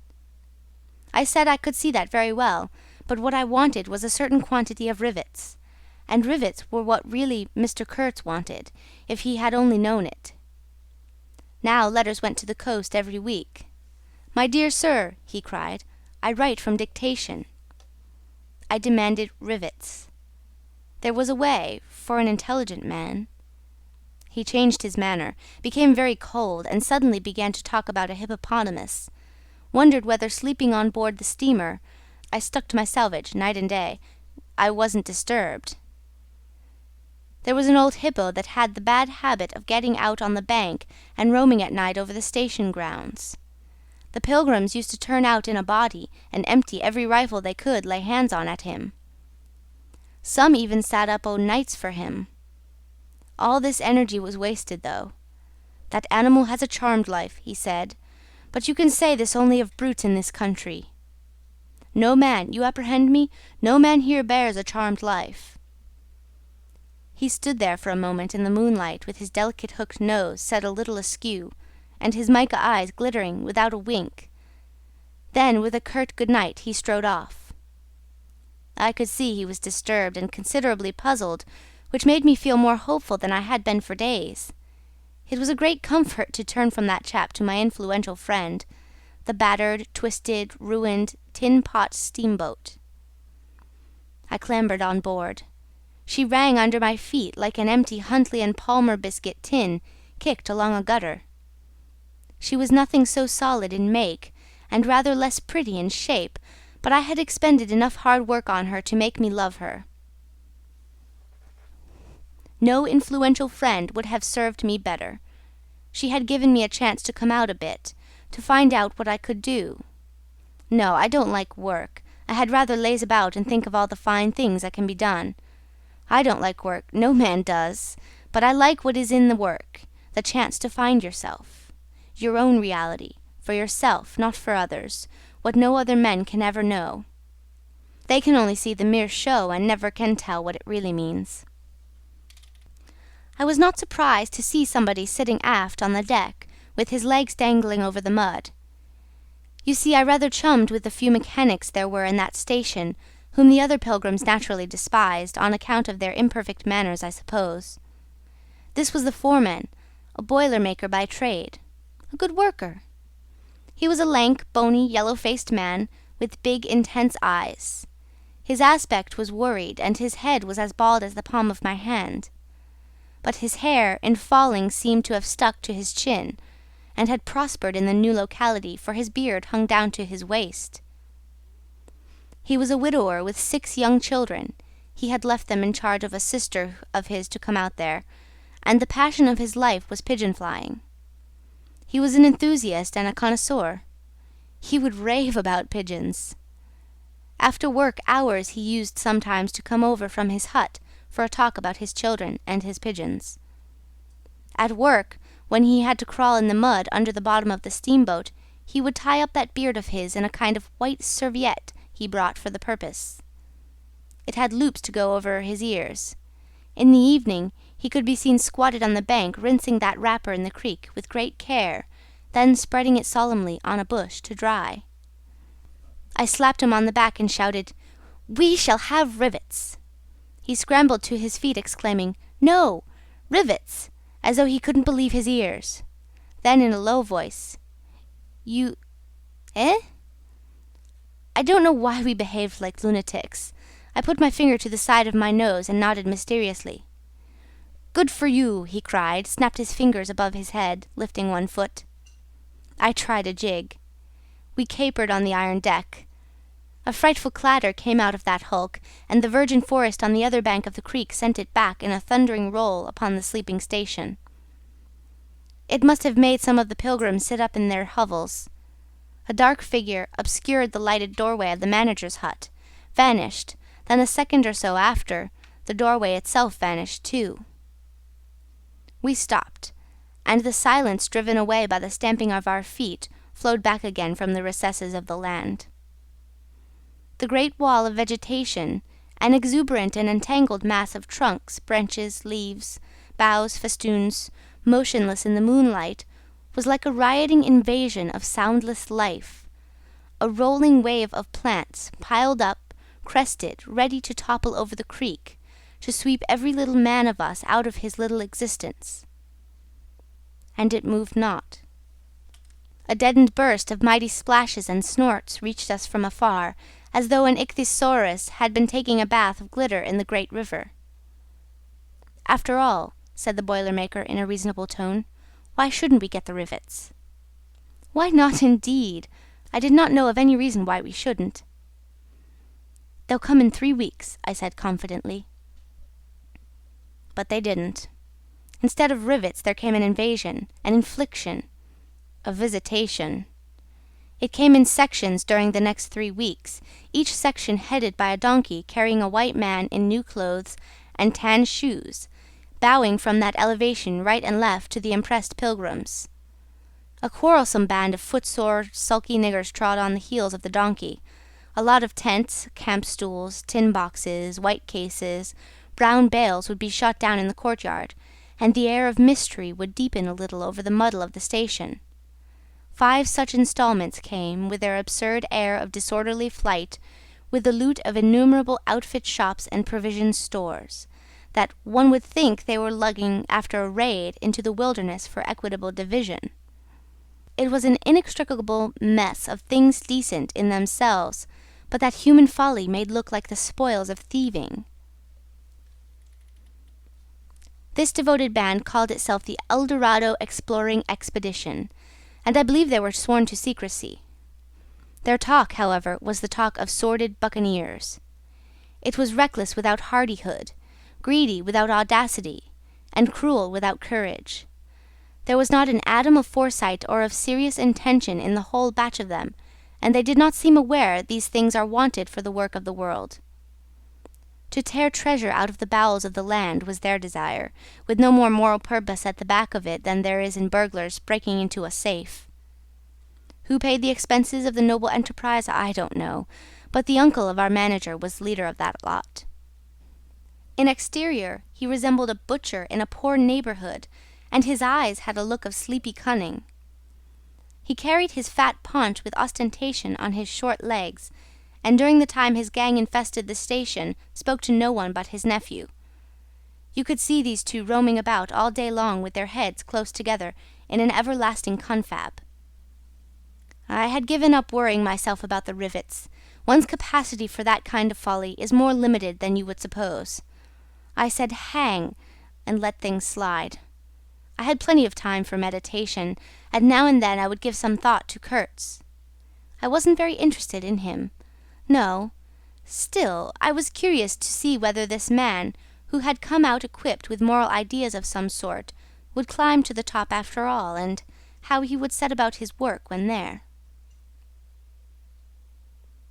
End of Chapter 1. Part 2.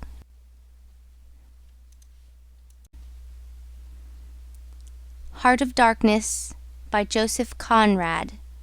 Chapter 2, Part 1. One evening, as I was lying flat on the deck of my steamboat, I heard voices approaching, and there were the nephew and the uncle strolling along the bank. I laid my head on my arm again, and had nearly lost myself in a doze, when somebody said in my ear, as it were, "I am as harmless as a little child, but I don't like to be dictated to. Am I the manager, or am I not? I was ordered to send him there. It's incredible." I became aware that the two were standing on the shore alongside the forepart of the steamboat, just below my head. I did not move. It did not occur to me to move. I was sleepy. "It is unpleasant," grunted the uncle. "He has asked the administration to be sent there," said the other, with the idea of showing what he could do, and I was instructed accordingly. Look at the influence that man must have. Is it not frightful? They both agreed it was frightful, then made several bizarre remarks. Make rain and fine weather. One man. The council. By the nose.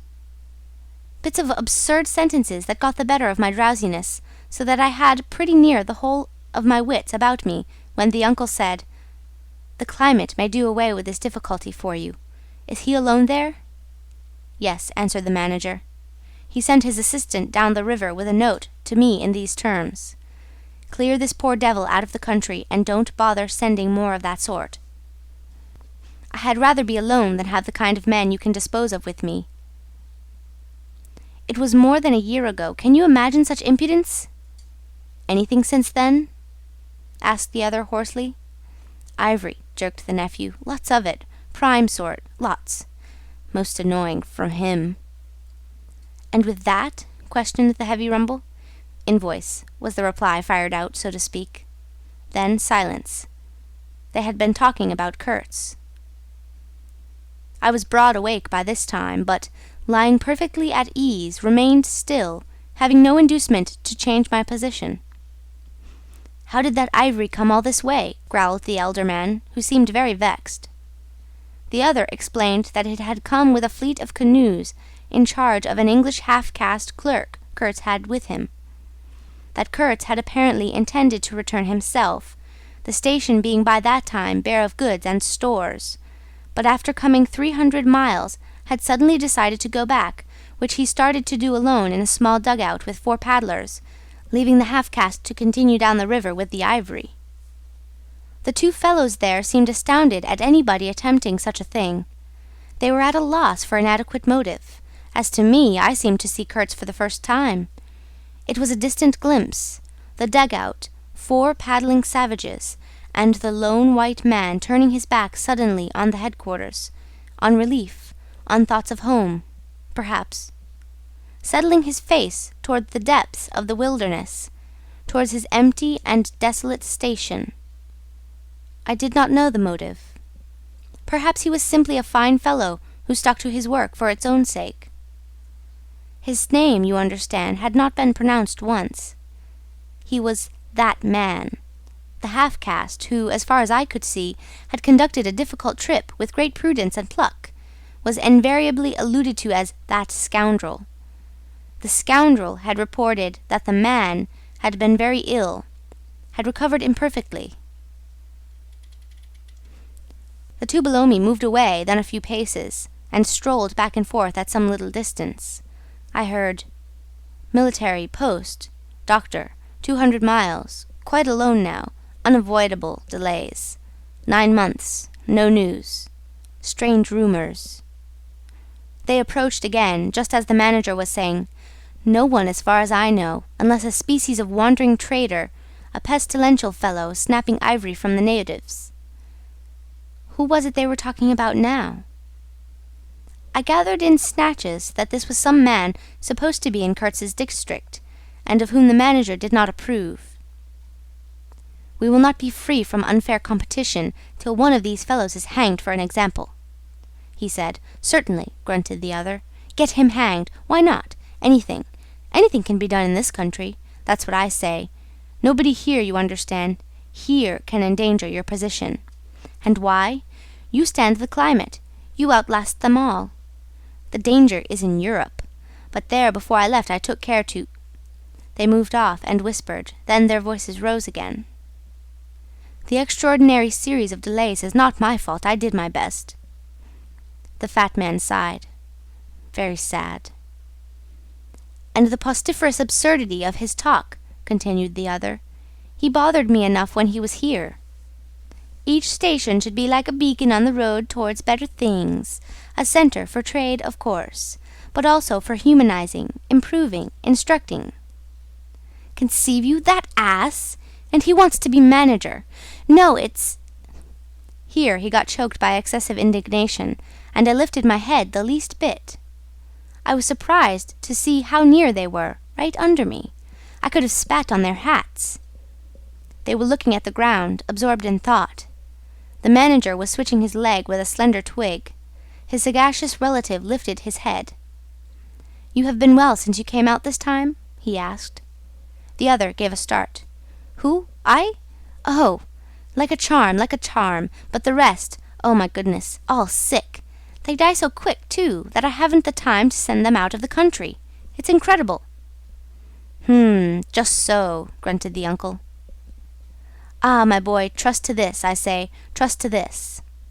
I saw him extend his short flipper of an arm for a gesture that took in the forest, the creek, the mud, the river, seemed to beckon with a dishonouring flourish before the sunlit face of the land, a treacherous appeal to the lurking death, to the hidden evil, to the profound darkness of its heart. It was so startling that I leapt to my feet and looked back at the edge of the forest, as though I had expected an answer of some sort to that black display of confidence. You know the foolish notions that come to one sometimes. The high stillness confronted these two figures with its ominous patience, waiting for the passing away of a fantastic invasion. They swore aloud together, out of sheer fright, I believe, then, pretending not to know anything of my existence, turned back to the station. The sun was low, and leaning forward side by side, they seemed to be tugging painfully uphill, their two ridiculous shadows of unequal length, that trailed behind them slowly over the tall grass without bending a single blade. In a few days, the El Dorado expedition went into the patient wilderness, that closed upon it as the sea closes over a driver. Long afterwards the news came that all the donkeys were dead. I know nothing as to the fate of the less valuable animals. They, no doubt, like the rest of us, found what they deserved. I did not inquire. I was then rather excited at the prospect of meeting Kurtz very soon. When I say very soon, I mean it comparatively. It was just 2 months from the day we left the creek when we came to the bank below Kurtz's station. Going up that river was like travelling back to the earliest beginnings of the world, when vegetation rioted on the earth, and the big trees were kings. An empty stream, a great silence, an impenetrable forest. The air was warm, thick, heavy, sluggish. There was no joy in the brilliance of sunshine. The long stretches of the waterway ran on, deserted, into the gloom of the overshadowed distances. On silvery sandbanks, hippos and alligators sunned themselves side by side. The broadening waters flowed through a mob of wooded islands. You lost your way on that river as you would in a desert, and butted all day long against shoals, trying to find the channel, till you thought yourself bewitched and cut off forever from everything you had known once, somewhere far away in another existence perhaps. There were moments when one's past came back to one, as it will sometimes when you have not a moment to spare for yourself. But it came in the shape of an unrestful and noisy dream, remembered with wonder amongst the overwhelming realities of this strange world of plants, water, and silence. And this stillness of life did not in the least resemble a peace. It was the stillness of an implacable force brooding over an inscrutable intention. It looked at you with a vengeful aspect. I got used to it afterwards. I did not see it any more. I had no time. I had to keep guessing at the channel. I had to discern, mostly by inspiration, the signs of hidden banks. I watched for sunken stones. I was learning to clap my teeth smartly before my heart flew out. When I shaved by a fluke some infernal sly old snag that would have ripped the life out of the tin-pot steamboat and drowned all the pilgrims. I had to keep a lookout for the signs of dead wood we could cut up in the night for next day's steaming. When you have to attend to things of that sort, to the mere incidents of the surface, the reality, I tell you, fades. The inner truth is hidden, luckily. But I felt it all the same. I felt often its mysterious stillness watching me at my money tricks, just as it watches you fellows performing on your respective tight-ropes for, what is it, half a crown a tumble? "Try to be civil, Marlowe," growled a voice, and I knew there was at least one listener awake besides myself. I beg your pardon, I forgot the heartache which makes up the rest of the price. And indeed, what does the price matter if the trick be well done?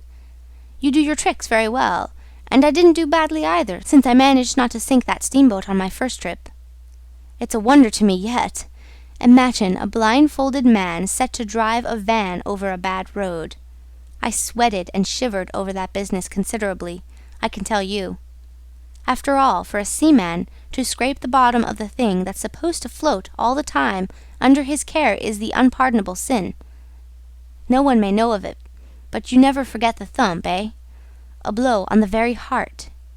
You remember it, you dream of it, you wake up at night and think of it, years after, and go hot and cold all over.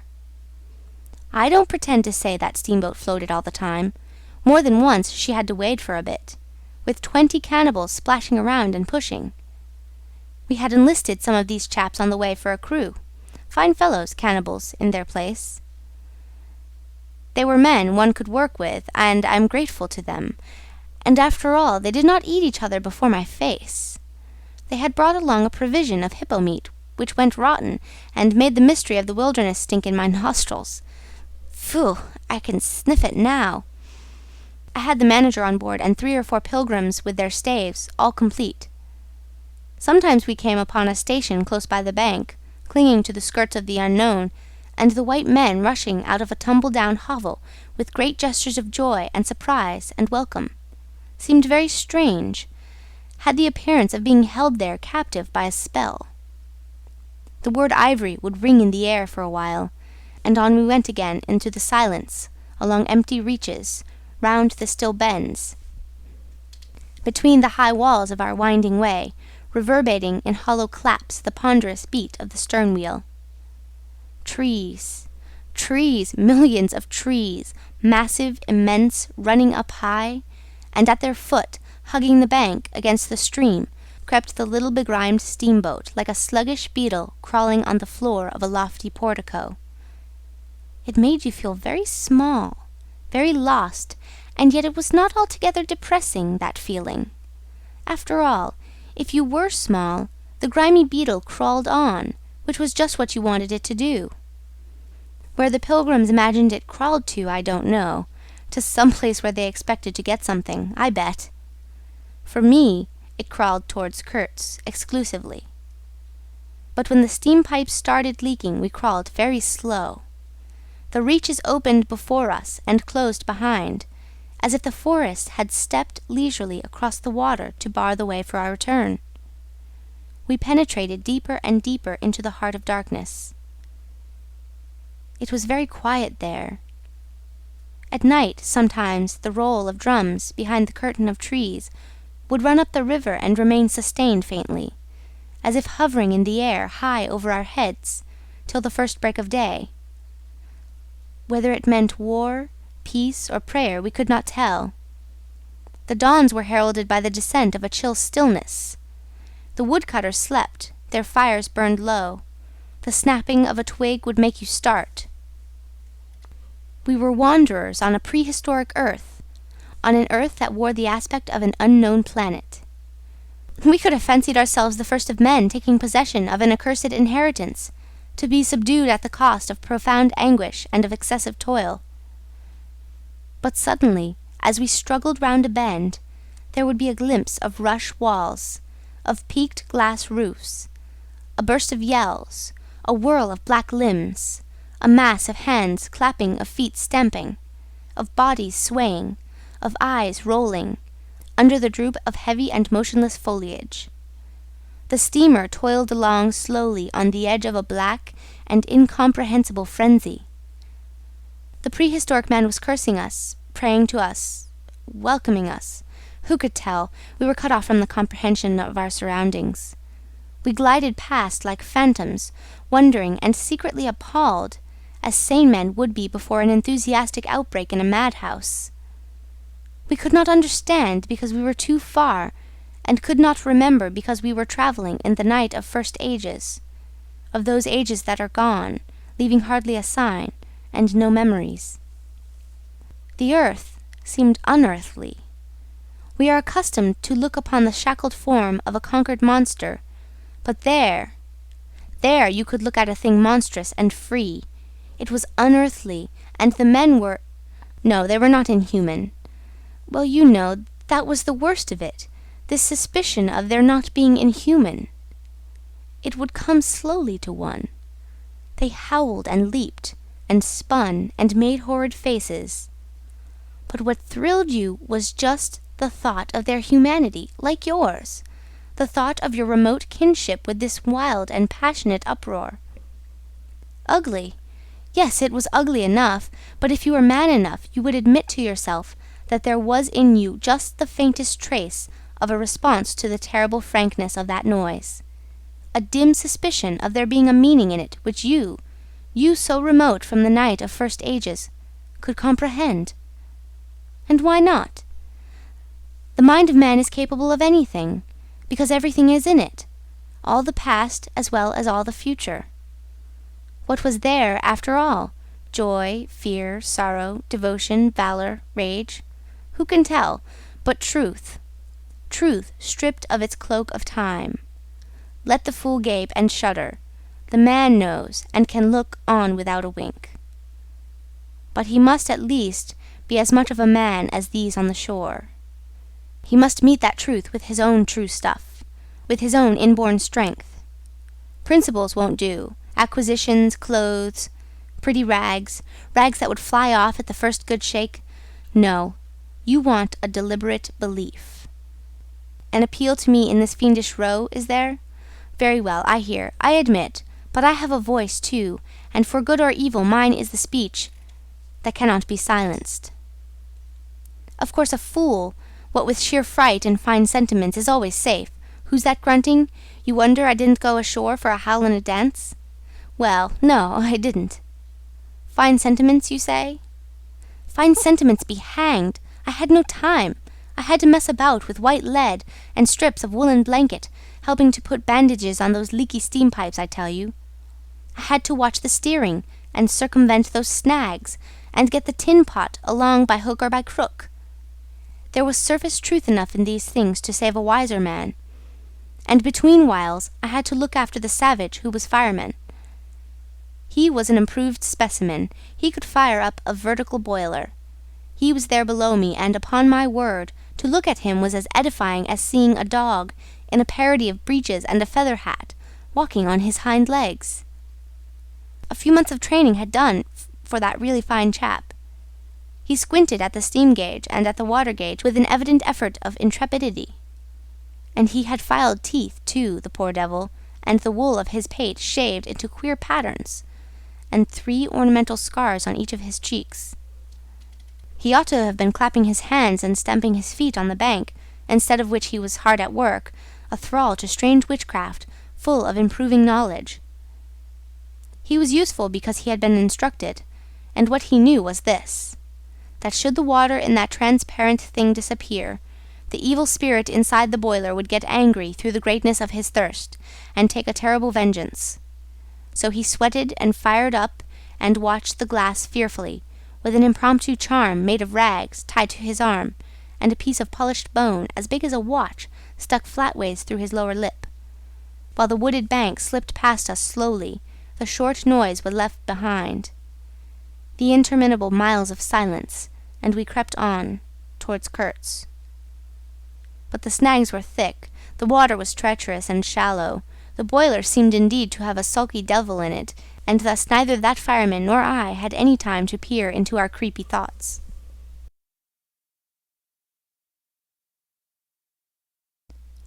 Some 50 miles below the inner station, we came upon a hut of reeds, an inclined and melancholy pole with the unrecognizable tatters of what had been a flag of some sort flying from it, and a neatly stacked woodpile. This was unexpected. We came to the bank, and on the stack of firewood found a flat piece of board with some faded pencil writing on it. When deciphered, it said, "Wood for you. Hurry up. Approach cautiously." There was a signature, but it was illegible. Not Kurtz, a much longer word. Hurry up. Where? Up the river? Approach cautiously. We had not done so. But the warning could not have been meant for the place where it could only be found after approach. Something was wrong above. But what, and how much? That was the question. We commented adversely upon the imbecility of that telegraphic style. The bush around said nothing, and would not let us look very far either. A torn curtain of red twill hung in the doorway of the hut, and flapped sadly in our faces. The dwelling was dismantled, but we could see a white man had lived there not very long ago. There remained a rude table, a plank on 2 posts. A heap of rubbish reposed in a dark corner, and by the door I picked up a book. It had lost its covers, and the pages had been thumbed into a state of extremely dirty softness, but the back had been lovingly stitched afresh with white cotton thread, which looked clean yet. It was an extraordinary find.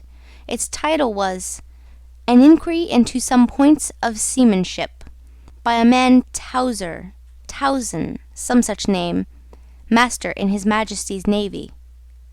The matter looked dreary reading enough, with illustrative diagrams and repulsive tables of figures, and the copy was 60 years old. I handled this amazing antiquity with the greatest possible tenderness, lest it should dissolve in my hands. Within, Towser was inquiring earnestly into the breaking strain of ships' chains and tackle, and other such matters. Not a very enthralling book, but at the first glance you could see there a singleness of intention, an honest concern for the right way of going to work, which made these humble pages, thought out so many years ago, luminous with another than a professional light. The simple old sailor, with his talk of chains and purchases, made me forget the jungle and the pilgrims in a delicious sensation of having come upon something unmistakably real. Such a book, being here, was wonderful enough. Still more astounding were the notes penciled in the margin, and plainly referring to the text. I couldn't believe my eyes. They were in cipher. Yes, it looked like a cipher. Fancy a man lugging with him a book of that description into this nowhere, and studying it, and making notes. In cipher at that! It was an extravagant mystery. I had been dimly aware for some time of a worrying noise, and when I lifted my eyes I saw the woodpile was gone, and the manager, aided by all the pilgrims, was shouting at me from the riverside. I slipped the book into my pocket. I assure you, to leave off reading was like tearing myself away from the shelter of an old and solid friendship. I started the lame engine ahead. "It must be this miserable traitor, this intruder," exclaimed the manager, looking back malevolently at the place we had left. "He must be English," I said. "It will not save him from getting into trouble if he is not careful," muttered the manager darkly. I observed, with assumed innocence, that no man was safe from trouble in this world. The current was more rapid now. The steamer seemed at her last gasp. The stern wheel flopped languidly, and I caught myself listening on the tiptoe for the next beat of the boat. For in sober truth, I expected the wretched thing to give up every moment. It was like watching the last flickers of a life, but still we crawled. Sometimes I would pick out a tree a little way ahead to measure our progress towards Kurtz by, but I lost it invariably before we got abreast. To keep the eyes so long on one thing was too much for human patience. The manager displayed a beautiful resignation. I fretted and fumed and took to arguing with myself whether or no I would talk openly with Kurtz. But before I could come to any conclusion, it occurred to me that my speech or my silence, indeed any action of mine, would be a mere futility. What did it matter what anyone knew or ignored? What did it matter who was manager? One gets sometimes such a flash of insight. The essentials of this affair lay deep under the surface, beyond my reach, and beyond my power of meddling. Towards the evening of the second day, we judged ourselves about 8 miles from Kurtz's station. I wanted to push on, but the manager looked grave and told me the navigation up there was so dangerous that it would be advisable, the sun being very low already, to wait where we were till next morning. Moreover, he pointed out that if the warning to approach cautiously were to be followed, we must approach in daylight, not at dusk or in the dark. This was sensible enough. 8 miles meant nearly 3 hours steaming for us, and I could also see suspicious ripples at the upper end of the reach. Nevertheless, I was annoyed beyond expression at the delay, and most unreasonably too, since one night more could not matter much after so many months. As we had plenty of wood, and caution was the word, I brought up in the middle of the stream. The reach was narrow, straight, with high sides like a railway cutting. The dusk came gliding into it long before the sun had set. The current ran smooth and swift, but a dumb immobility sat on the banks. The living trees, lashed together by the creepers and every living bush of the undergrowth, might have been changed into stone, even to the slenderest twig, to the lightest leaf. It was not sleep. It seemed unnatural, like a state of trance. Not the faintest sound of any kind could be heard. You looked on, amazed, and began to suspect yourself of being deaf. Then the night came suddenly, and struck you blind as well. About 3 in the morning some large fish leaped, and the loud splash made me jump as though a gun had been fired. When the sun rose, there was a white fog, very warm and clammy, and more blinding than the night. It did not shift or drive. It was just there, standing all round you like something solid. At 8 or 9, perhaps, it lifted as a shutter lifts. We had a glimpse of the towering multitude of trees, of the immense matted jungle, with the blazing little ball of the sun hanging over it, all perfectly still, and then the white shutter came down again smoothly, as if sliding in greased grooves. I ordered the chain, which we had begun to heave in, to be paid out again.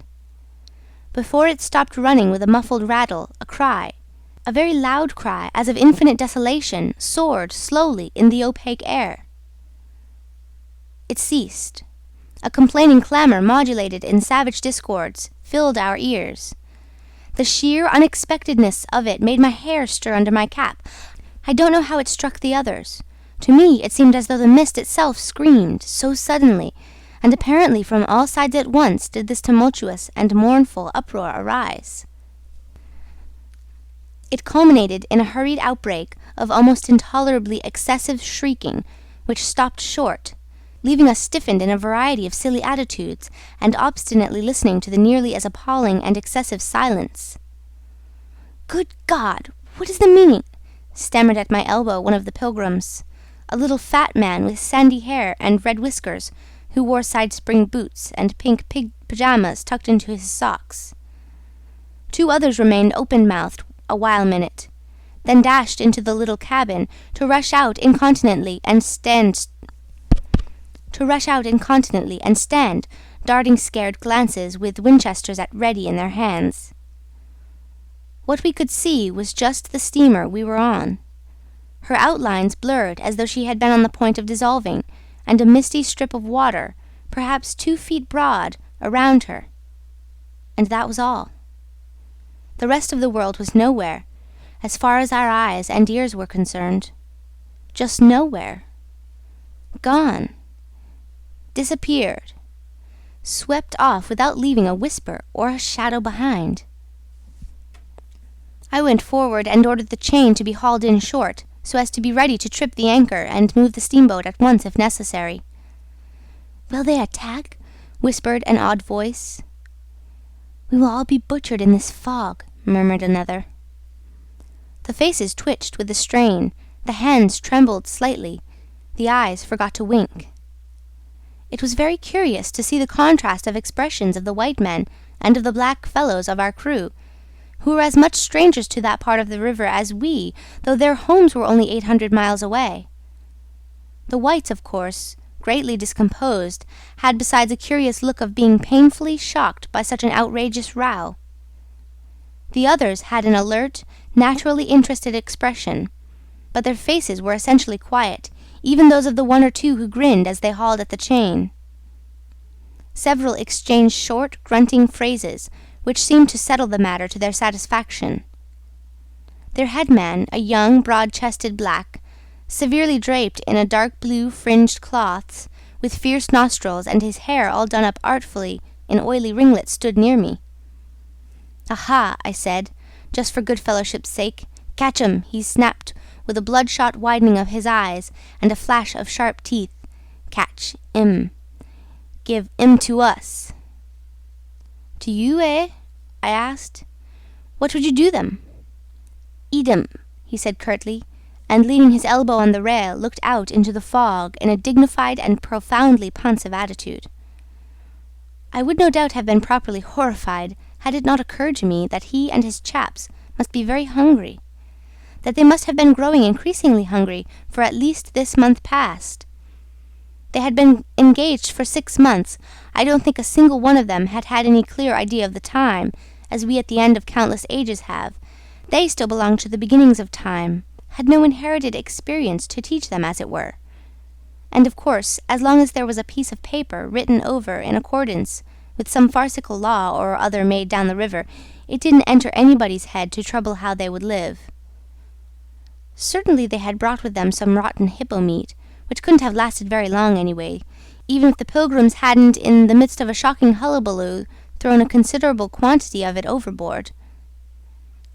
It looked like a high-handed proceeding, but it was really a case of legitimate self-defense. You can't breathe dead hippo walking, sleeping, and eating, and at the same time keep your precarious grip on existence. Besides that, they had given them every week 3 pieces of brass wire, each about 9 inches long, and the theory was they were to buy their provisions with that currency in riverside villages. You can see how that worked. There were either no villages, or the people were hostile, or the director, who like the rest of us fed out of tins, with an occasional old he-goat thrown in, didn't want to stop the steamer for some more or less recondite reason. So unless they swallowed the wire itself, or made loops of it to snare the fishes with, I don't see what good their extravagant salary could be to them. I must say it was paid with a regularity worthy of a large and honourable trading company. For the rest, the only thing to eat, though it didn't look eatable in the least, I saw in their possession was a few lumps of some stuff, like half-cooked dough of a dirty lavender colour, they kept wrapped in leaves, and now and then swallowed a piece of, but so small that it seemed done more for the looks of the thing than for any serious purpose of sustenance. Why in the name of all the gnawing devils of hunger they didn't go for us? They were 30 to 5, and have a good tuck-in for once amazes me now when I think of it. They were big, powerful men, with not much capacity to weigh the consequences, with courage, with strength even yet, though their skins were no longer glossy and their muscles no longer hard. And I saw that something restraining, one of those human secrets that baffle probability, had come into play there. I looked at them with a swift quickening of interest, not because it occurred to me I might be eaten by them before very long, though I own to you that just then I perceived, in a new light, as it were, how unwholesome the pilgrims looked, and I hoped, yes, I positively hoped that my aspect was not so, what shall I say, so unappetizing? A touch of fantastic vanity which fitted well with the dream sensation that pervaded all my days at that time. Perhaps I had a little fever, too. One can't live with one's finger everlastingly on one's pulse. I had often a little fever, or a little touch of other things. The playful paw-strokes of the wilderness, the preliminary trifling before the more serious onslaught which came in due course.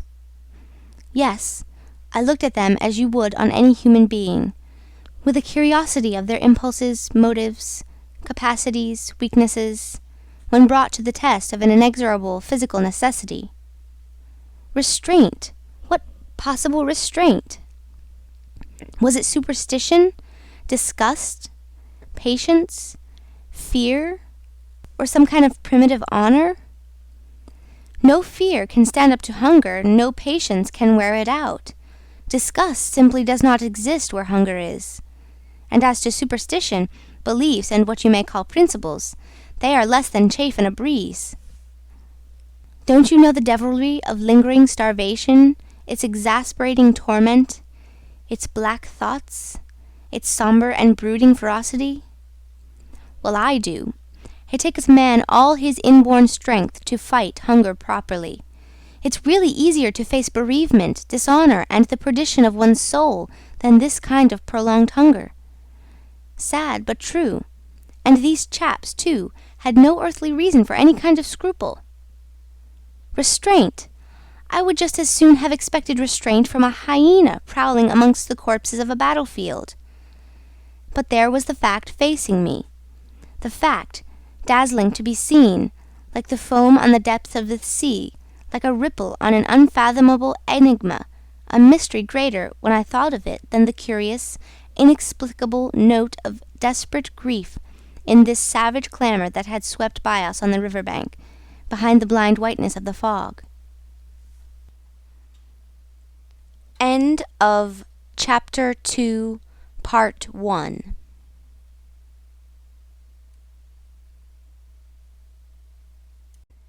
Heart of Darkness by Joseph Conrad. Chapter 2, Part 2. Two pilgrims were quarreling in hurried whispers as to which bank. Left. No, no. How can you? Right, right, of course. It is very serious, said the manager's voice behind me. I would be desolate if anything should happen to Mr. Kurtz before we came up. I looked at him and had not the slightest doubt he was sincere. He was just the kind of man who would wish to preserve appearances. That was his restraint. But when he muttered something about going on at once, I did not even take the trouble to answer him. I knew, and he knew, that it was impossible. Were we to let go our hold of the bottom, we would be absolutely in the air, in space. We wouldn't be able to tell where we were going to, whether up or downstream, or across, till we fetched against one bank or the other, and then we wouldn't know at first which it was. Of course, I made no move. I had no mind for a smash-up. You couldn't imagine a more deadly place for a shipwreck.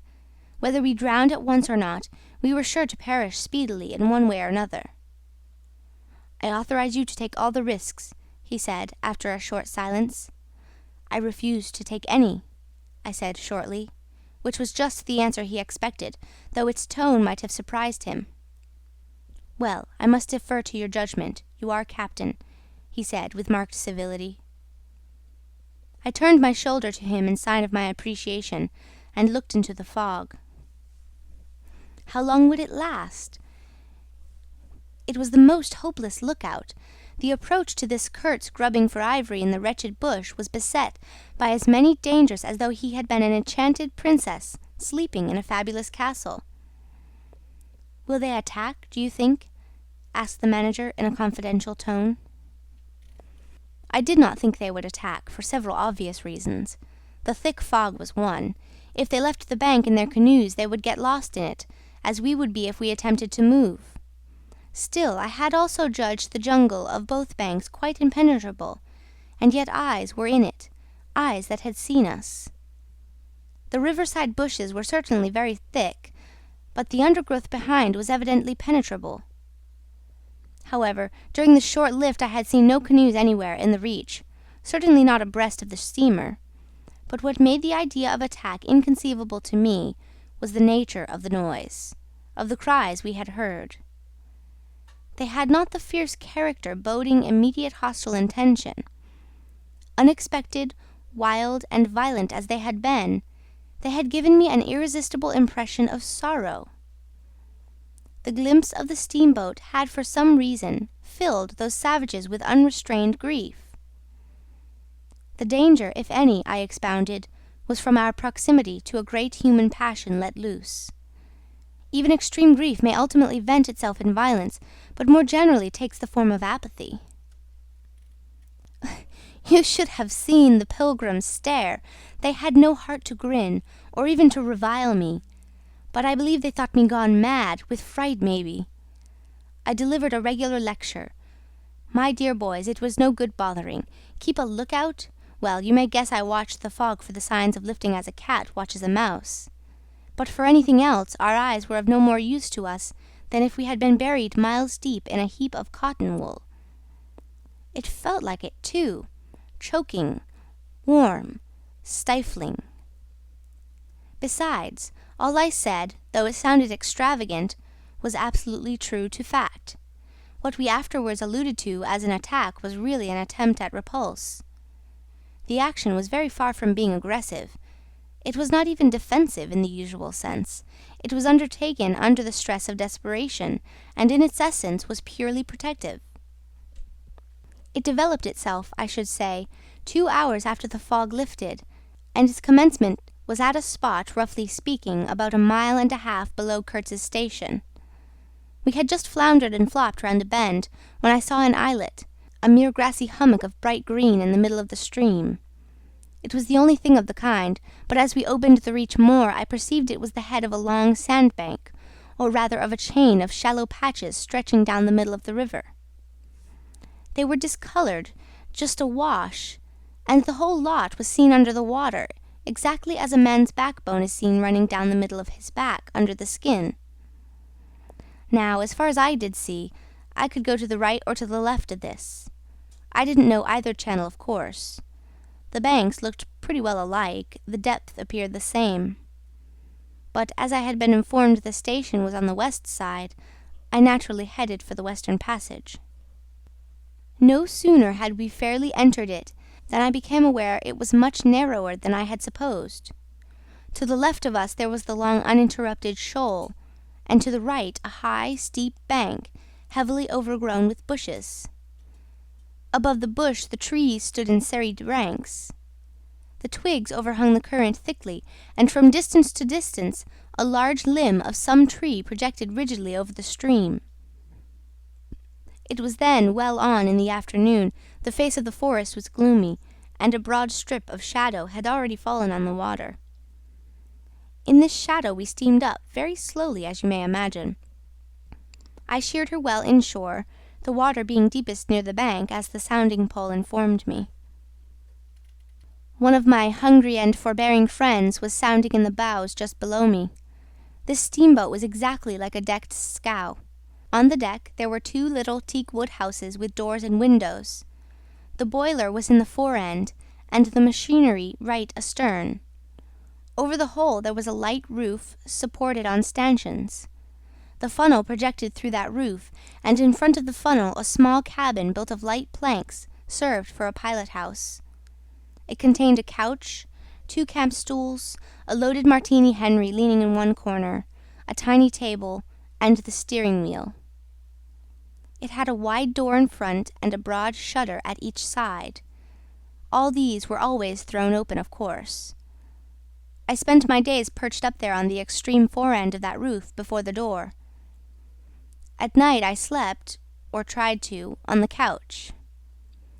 An athletic black belonging to some coast tribe, and educated by my poor predecessor, was the helmsman. He sported a pair of brass earrings, wore a blue cloth wrapper from the waist to the ankles, and thought all the world of himself. He was the most unstable kind of fool I had ever seen. He steered with no end of a swagger while you were by, but if he lost sight of you, he became instantly the prey of an abject funk, and would let that cripple of a steamboat get the upper hand of him in a minute. I was looking down at the sound pole and feeling much annoyed to see at each try a little more of it stuck out of that river, when I saw my poleman give up on the business suddenly and stretch himself flat on the deck, without even taking the trouble to haul his pole in. He kept hold on it, though, and it trailed in the water. At the same time, the fireman, whom I could also see below me, sat down abruptly before his furnace and ducked his head. I was amazed. Then I had to look at the river mighty quick, because there was a snag in the fairway. Sticks. Little sticks were flying about, thick. They were whizzing before my nose, dropping below me, striking behind me against my pilot-house. All this time the river, the shore, the woods were very quiet. Perfectly quiet. I could only hear the heavy splashing thump of the stern wheel and the patter of these things. We cleared the snag clumsily. Arrows, by Jove, we were being shot at. I stepped in quickly to close the shutter on the land side. That fool helmsman, his hands on the spokes, was lifting his knees high, stamping his feet, champing his mouth like a reined-in horse. Confound him! And we were staggering within 10 feet of the bank. I had to lean right out to swing the heavy shutter, and I saw a face amongst the leaves on the level with my own, looking at me very fierce and steady. And then, suddenly, as though a veil had been removed from my eyes, I made out, deep in the tangled gloom, naked breasts, arms, legs, glaring eyes. The bush was swarming with human limbs in movement, glistening of bronze color. The twigs shook, swayed, and rustled. The arrows flew out of them, and then the shutter came to. "Steer her straight," I said to the helmsman. He held his head rigid, face forward, but his eyes rolled. He kept on lifting and setting down his feet gently. His mouth foamed a little. "Keep quiet," I said in a fury. I might just as well have ordered a tree not to sway in the wind. I darted out. Below me there was a great scuffle of feet on the iron deck. Confused exclamations. A voice screamed, "Can you turn back?" I caught sight of a V-shaped ripple on the water ahead. What? Another snag! A fusillade burst out under my feet. The pilgrims had opened with their Winchesters, and were simply squirting lead into that bush. A deuce of a lot of smoke came up and drove slowly forward. I swore at it. Now I couldn't see the ripple or the snag either. I stood in the doorway, peering, and the arrows came in swarms. They might have been poisoned, but they looked as though they wouldn't kill a cat. The bush began to howl. Our woodcutters raised a warlike whoop. The report of a rifle just at my back deafened me. I glanced over my shoulder, and the pilot-house was yet full of noise and smoke when I made a dash at the wheel. The fool nigger had dropped everything. To throw the shutter open and let off that martini, Henry. He stood before the wide opening, glaring, and I yelled at him to come back while I straightened the sudden twist out of that steamboat. There was no room to turn even if I had wanted to. The snag was somewhere very near ahead in that confounded smoke. There was no time to lose, so I just crowded her into the bank, right into the bank, where I knew the water was deep. We tore slowly along the overhanging bushes in a whirl of broken twigs and flying leaves. The fusillade below stopped short, as I had foreseen it would when the squirts got empty.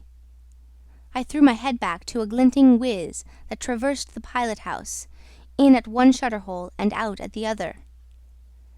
Looking past that mad helmsman, who was shaking the empty rifle and yelling at the shore, I saw vague forms of men running bent double, leaping, gliding, distinct, incomplete, evanescent. Something big appeared in the air before the shutter. The rifle went overboard, and the man stepped back swiftly, looked at me over his shoulder in an extraordinary, profound, familiar manner, and fell upon my feet. The side of his head hit the wheel twice, and the end of what appeared a long cane clattered round and knocked over a little camp stool.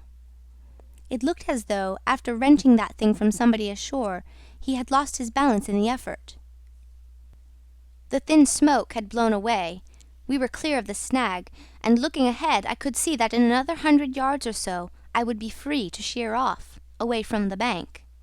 But my feet felt so very warm and wet that I had to look down. The man had rolled on his back and stared straight up at me. Both his hands clutched that cane. It was the shaft of a spear that, either thrown or lunged through the opening, had caught him in the side, just below the ribs. The blade had gone in out of sight, after making a frightful gash. My shoes were full. A pool of blood lay very still, gleaming dark red under the wheel. His eyes shone with an amazing luster. The fusillade burst out again. He looked at me anxiously, gripping the spear like something precious, with an air of being afraid I would try to take it away from him. I had to make an effort to free my eyes from his gaze and attend to the steering. With one hand I felt above my head for the line of the steam whistle, and jerked out screech after screech hurriedly. The tumult of angry and warlike yells was checked instantly, and then from the depths of the woods went out such a tremulous and prolonged wail of mournful fear and utter despair as may be imagined to follow the flight of the last hope from the earth. There was a great commotion in the bush. The shower of arrows stopped, a few dropping shots rang out sharply. Then silence, in which the languid beat of the stern wheel came plainly to my ears. I put the helm hard a-starboard at the moment when the pilgrim in pink pajamas, very hot and agitated, appeared in the doorway. "The manager sends me," he began in an official tone, and stopped short. "Good God!" he said, glaring at the wounded man.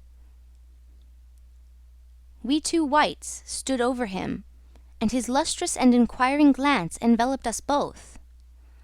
I declare, it looked as though he would presently put to us some questions in an understandable language. But he died without uttering a sound, without moving a limb, without twitching a muscle. Only in the very last moment, as though in response to some sign we could not see, to some whisper we could not hear, he frowned heavily, and that frown gave to his black death mask an inconceivably sombre, brooding, and menacing expression. The luster of inquiring glance faded swiftly into vacant glassiness. "Can you steer?" I asked the agent eagerly. He looked very dubious, but I made a grab at his arm, and he understood at once I meant him to steer whether or no. To tell you the truth, I was morbidly anxious to change my shoes and socks. "He is dead," murmured the fellow, immensely impressed. "No doubt about it," said I, tugging like mad at the shoelaces. "And by the way, I suppose Mr. Kurtz is dead as well by this time." For the moment that was the dominant thought. There was a sense of extreme disappointment, as though I had found out I had been striving after something altogether without a substance. I couldn't have been more disgusted if I had travelled all this way for the sole purpose of talking with Mr. Kurtz. I flung one shoe overboard, and became aware that that was exactly what I had been looking forward to. A talk with Kurtz. I made the strange discovery that I had never imagined him as doing, you know, but discoursing. I didn't say to myself, "Now I will never see him," or "Now I will never shake him by the hand," but "Now I will never hear him." The man presented himself as a voice. Not, of course, that I did not connect him with some sort of action. Hadn't I been told, in all the tones of jealousy and admiration, that he had collected, bartered, swindled, or stolen more ivory than all the other agents altogether? That was not the point. The point was in his being a gifted creature, and that all of his gifts, the one that stood out preeminently, that carried with it a sense of real presence, was his ability to talk. His words. The gift of expression. The bewildering, the illuminating, the most exalted and the most contemptible. The pulsating stream of light, or the deceitful flow from the heart of an impenetrable darkness. The other she went flying unto the devil god of that river. I thought, by Jove, it's all over. We are too late. He has vanished. The gift has vanished, by means of some spear, arrow, or club. I will never hear that chap speak after all. And my sorrow had a startling extravagance of emotion, even such as I had noticed in the howling sorrow of these savages in the bush. I couldn't have felt more of lonely desolation somehow, had I been robbed of a belief or had missed my destiny in life. Why do you sigh in this beastly way? Somebody? Absurd? Well, absurd. Good Lord, mustn't a man ever... Here, give me some tobacco. There was a pause of profound stillness. Then a match flared, and Marlowe's lean face appeared, worn, hollow, with downward folds and dropped eyelids, with an aspect of concentrated attention. And as he took vigorous draws at his pipe, it seemed to retreat and advance out of the night in the regular flicker of tiny flame. The match went out. "Absurd!" he cried. "This is the worst of trying to tell. Here you all are, each moored with two good addresses, like a hulk with two anchors, a butcher round one corner, a policeman round another, excellent appetites, and temperature normal, you hear, normal from year's end to year's end. And you say, absurd. Absurd be exploded! Absurd! My dear boys, what can you expect from a man who out of sheer nervousness had just flung overboard a pair of new shoes? Now I think of it, it is amazing I did not shed tears. I am, upon the whole, proud of my fortitude. I was cut to the quick at the idea of having lost the inestimable privilege of listening to the gifted Kurtz. Of course, I was wrong. The privilege was waiting for me. Oh yes, I heard more than enough, and I was right, too. A voice. He was very little more than a voice. And I heard him, it, this voice, other voices. All of them were so little more than voices, and the memory of that time itself lingers around me, impalpable, like a dying vibration of one immense jabber, silly, atrocious, sordid, savage, or simply mean, without any kind of sense. Voices. Voices. Even the girl herself, now. He was silent for a long time.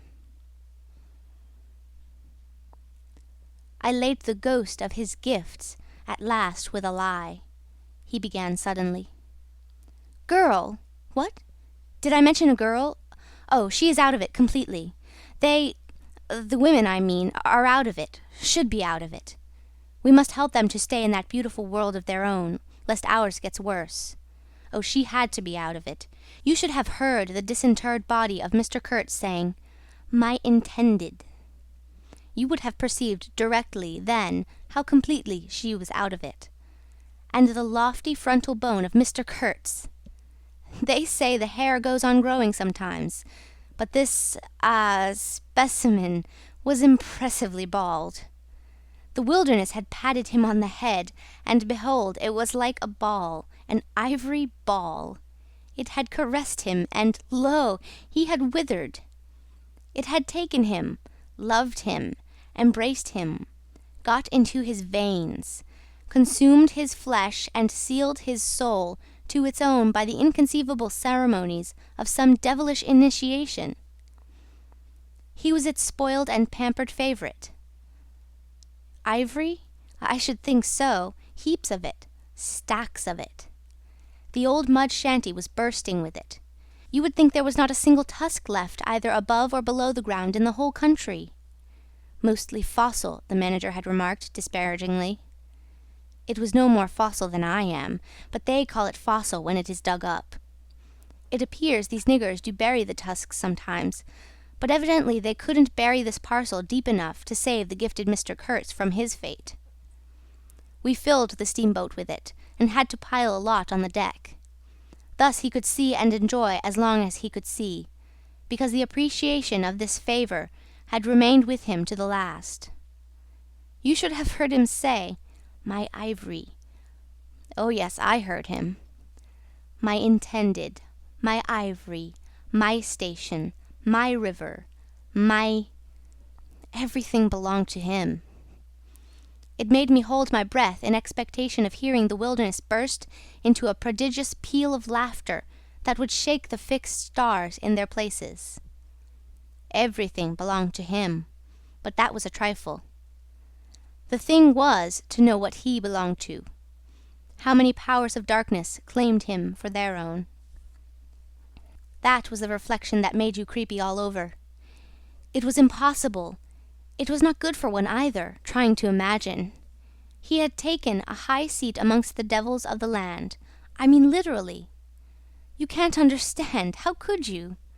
With solid pavement under your feet, surrounded by kind neighbours ready to cheer you or to fall on you, stepping delicately between the butcher and the policeman, in the holy terror of scandal and gallows and lunatic asylums. How can you imagine what particular region of the first ages a man's untrammelled feet may take him into by the way of solitude? Utter solitude without a policeman, by the way of silence, utter silence where no warning voice of a kind neighbour can be heard whispering of public opinion. These little things make all the great difference. When they are gone, you must fall back on your own innate strength, upon your own capacity for faithfulness. Of course, you may be too much of a fool to go wrong, too dull even to know you are being assaulted by the powers of darkness. I take it, no fool ever made a bargain for his soul with the devil. The fool is too much of a fool, or the devil too much of a devil, I don't know which. Or you may be such a thunderingly exalted creature as to be altogether deaf and blind to anything but heavenly sights and sounds. Then the earth for you is only a standing place. And whether to be like this is your loss or your gain, I won't pretend to say, but most of us are neither one nor the other. The earth for us is a place to live in, where we must put up with sights, with sounds, with smells too, by Jove, breathe dead hippo, so to speak, and not be contaminated. And there, don't you see? Your strength comes in, the faith in your ability for the digging of unostentatious holes to bury the stuff in. Your power of devotion, not to yourself, but to an obscure, back-breaking business. And that's difficult enough. Mind, I am not trying to excuse or even explain. I am trying to account myself for Mr. Kurtz, for the shade of Mr. Kurtz. This initiated wrath from the back of nowhere honoured me with its amazing confidence before it vanished altogether. This was because it could speak English to me. The original Kurtz had been educated partly in England, and as he was good enough to say himself, his sympathies were in the right place. His mother was half English, his father was half French. All Europe contributed to the making of Kurtz, and by I learned that, most appropriately, the International Society for the Suppression of Savage Customs had entrusted him with the making of a report for its future guidance.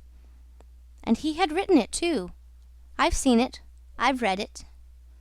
It was eloquent, vibrating with eloquence, but too high-strung, I think. 17 pages of close writing he had found time for. But this must have been before his, let us say, nerves went wrong and caused him to preside at certain midnight dances ending with unspeakable rites, which, as far as I reluctantly gathered from what I heard at various times, were offered up to him, do you understand? To Mr. Kurtz himself. But it was a beautiful piece of writing. The opening paragraph, however, in the light of later information, strikes me now as ominous. He began with the argument that we whites, from the point of development we had arrived at, must necessarily appear to them, savages, in the nature of supernatural beings. We approach them with the might of a deity, and so on and so on. By the simple exercise of our will we can exert a power for good practically unbounded, etc., etc. From that point he soared and took me with him. The peroration was magnificent, though difficult to remember, you know. It gave me the notion of an exotic immensity, ruled by an august benevolence. It made me tingle with enthusiasm. This was the unbounded power of eloquence, of words, of burning, noble words. There were no practical hints to interrupt the magical current of phrases, unless a kind note at the foot of the last page, scrawled evidently much later in an unsteady hand, may be regarded as the exposition of a method. It was very simple, and at the end of that moving appeal to every altruistic sentiment it blazed at you, luminous and terrifying, like a flash of lightning in a serene sky. Exterminate all the brutes! The curious part was that he had apparently forgotten all about that valuable postscriptum, because later on, when he in a sense came to himself, he repeatedly entreated me to take good care of my pamphlet, he called it, as it was sure to have in the future a good influence upon his career. I had full information about all these things, and besides, as it turned out, I was to have the care of his memory. I've done enough for it to give me the undisputable right to lay it, if I choose, for an everlasting rest in the dustbin of progress, amongst all the sweepings and, figuratively speaking, all the dead cats of civilization. But then, you see, I can't choose. He won't be forgotten. Whatever he was not common. He had the power to charm or frighten rudimentary souls into an aggravated witch dance in his honor. He could also fill the small souls of the pilgrims with bitter misgivings. He had one devoted friend, at least, and he had conquered one soul in the world that was neither rudimentary nor tainted with self-seeking.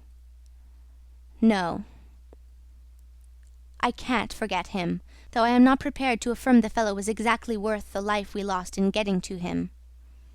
I missed my late helmsman awfully. I missed him even while his body was still lying in the pilot-house. Perhaps you will think it passing strange, this regret, for a savage who was no more account than a grain of sand in a black Sahara. Well, you don't see. He had something. He had steered. For months I had him at my back, a help, an instrument.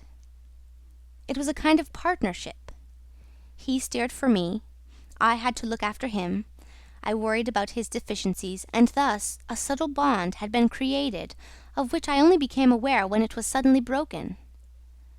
And the intimate profundity of that look he gave me when he received his hurt remains to this day in my memory, like a claim of distant kinship affirmed in a supreme moment. Poor fool! If he had only left that shutter alone! He had no restraint, just like Kurtz. A tree swayed by the wind. As soon as I had put on a dry pair of slippers, I dragged him out, after first jerking the spear out of his side, which operation I confess I performed with my eyes shut tight.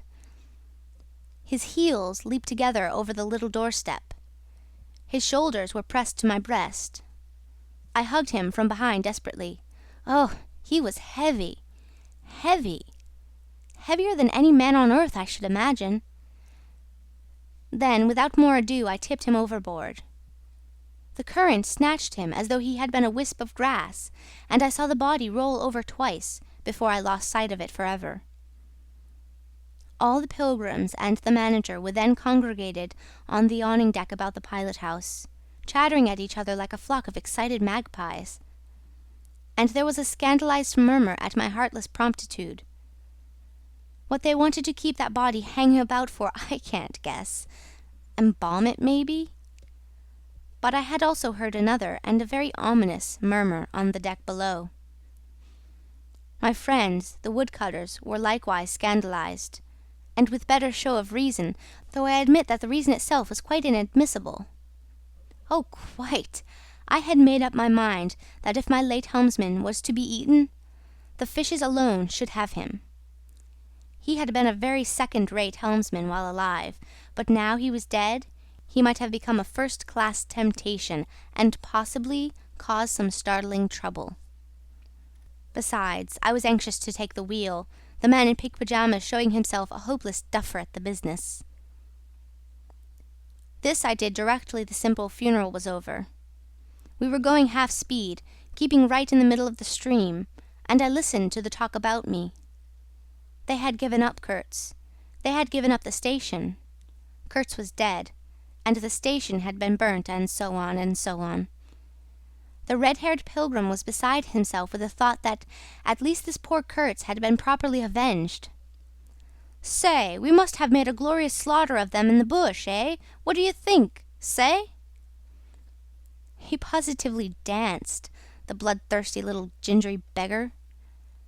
And he had nearly fainted when he saw the wounded man. I could not help saying, "You made a glorious lot of smoke, anyhow." I had seen from the way the tops of the bushes rustled and flew that almost all the shots had gone too high. You can't hit anything unless you take aim and fire from the shoulder. But these chaps fired from the hip with their eyes shut. The retreat, I maintained, and I was right, was caused by the screeching of the steam whistle. Upon this they forgot Kurtz, and began to howl at me with indignant protests. The manager stood by the wheel, murmuring confidentially about the necessity of getting well away down the river, before dark at all events, when I saw in the distance a clearing on the riverside, and the outlines of some sort of building. "What's this?" I asked.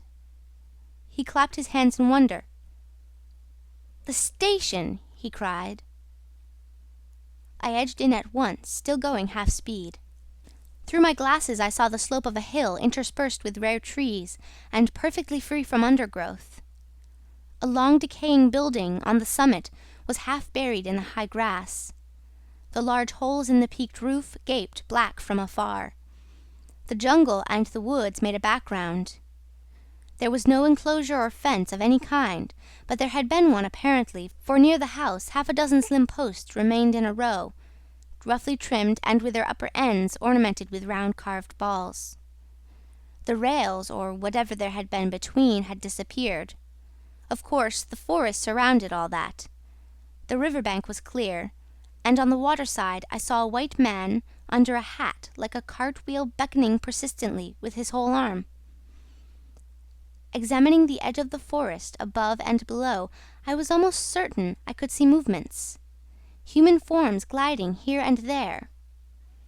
I steamed past prudently, then stopped the engines and let her drift down. The man on the shore began to shout, urging us to land. "We have been attacked," screamed the manager. I know, it's all right," yelled back the other, and as cheerful as you please, "Come along, it's all right, I am glad." His aspect reminded me of something I had seen, something funny I had seen somewhere. As I maneuvered to get alongside, I was asking myself, what does this fellow look like? Suddenly I got it. He looked like a harlequin. His clothes had been made of some stuff that was brown holland, probably, but it was covered with patches all over, with bright patches, blue, red, and yellow, patches on the back, patches on the front, patches on elbows, on knees, colored binding around his jacket, scarlet edging at the bottom of his trousers, and the sunshine made him look extremely gay and wonderfully neat withal, because you could see how beautifully all this patching had been done. A beardless, boyish face, very fair, no features to speak of, nose peeling, little blue eyes, smiles and frowns chasing each other over that open countenance like sunshine and shadow on a windswept plain.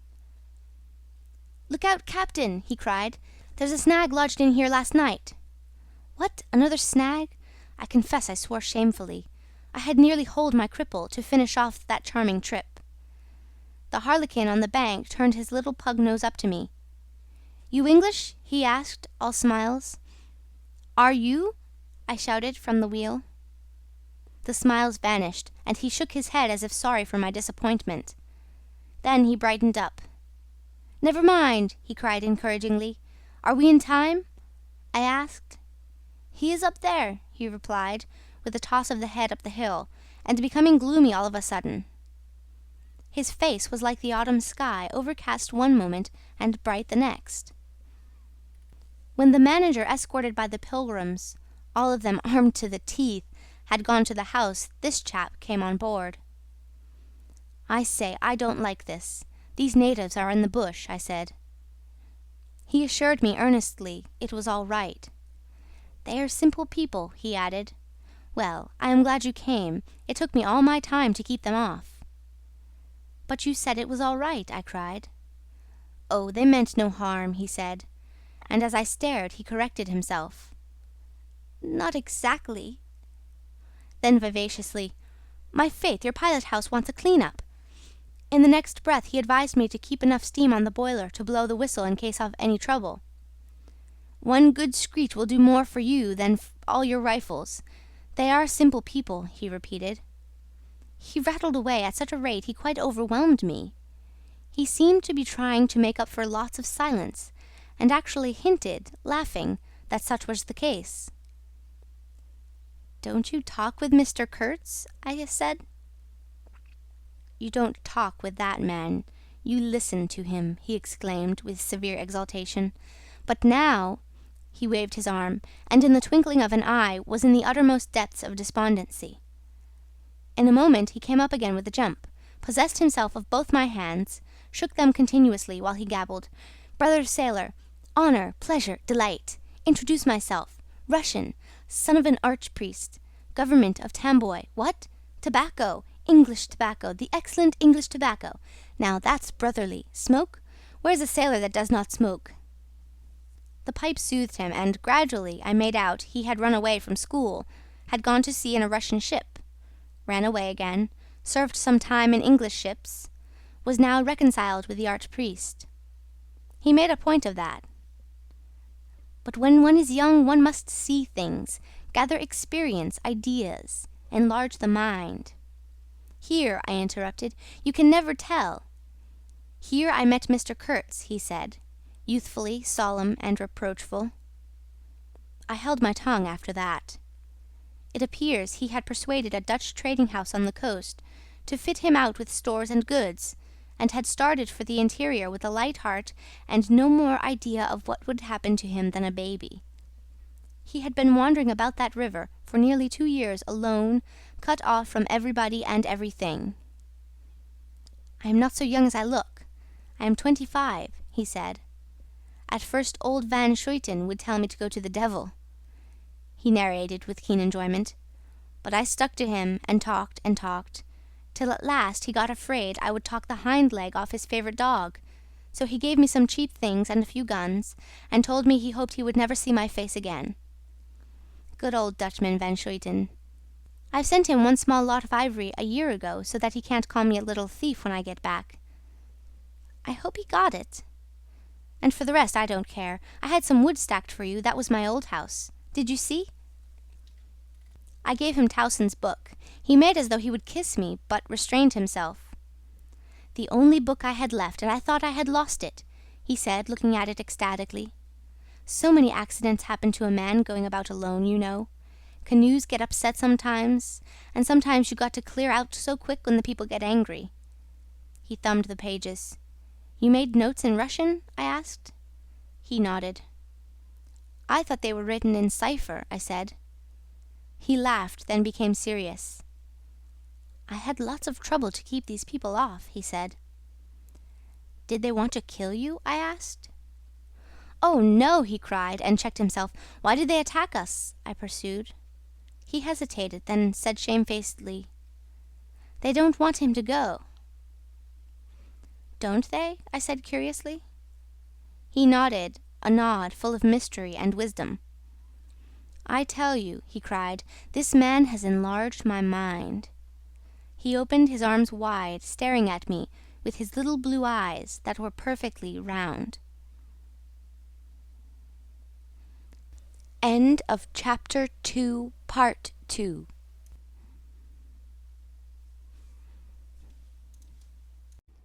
Heart of Darkness by Joseph Conrad.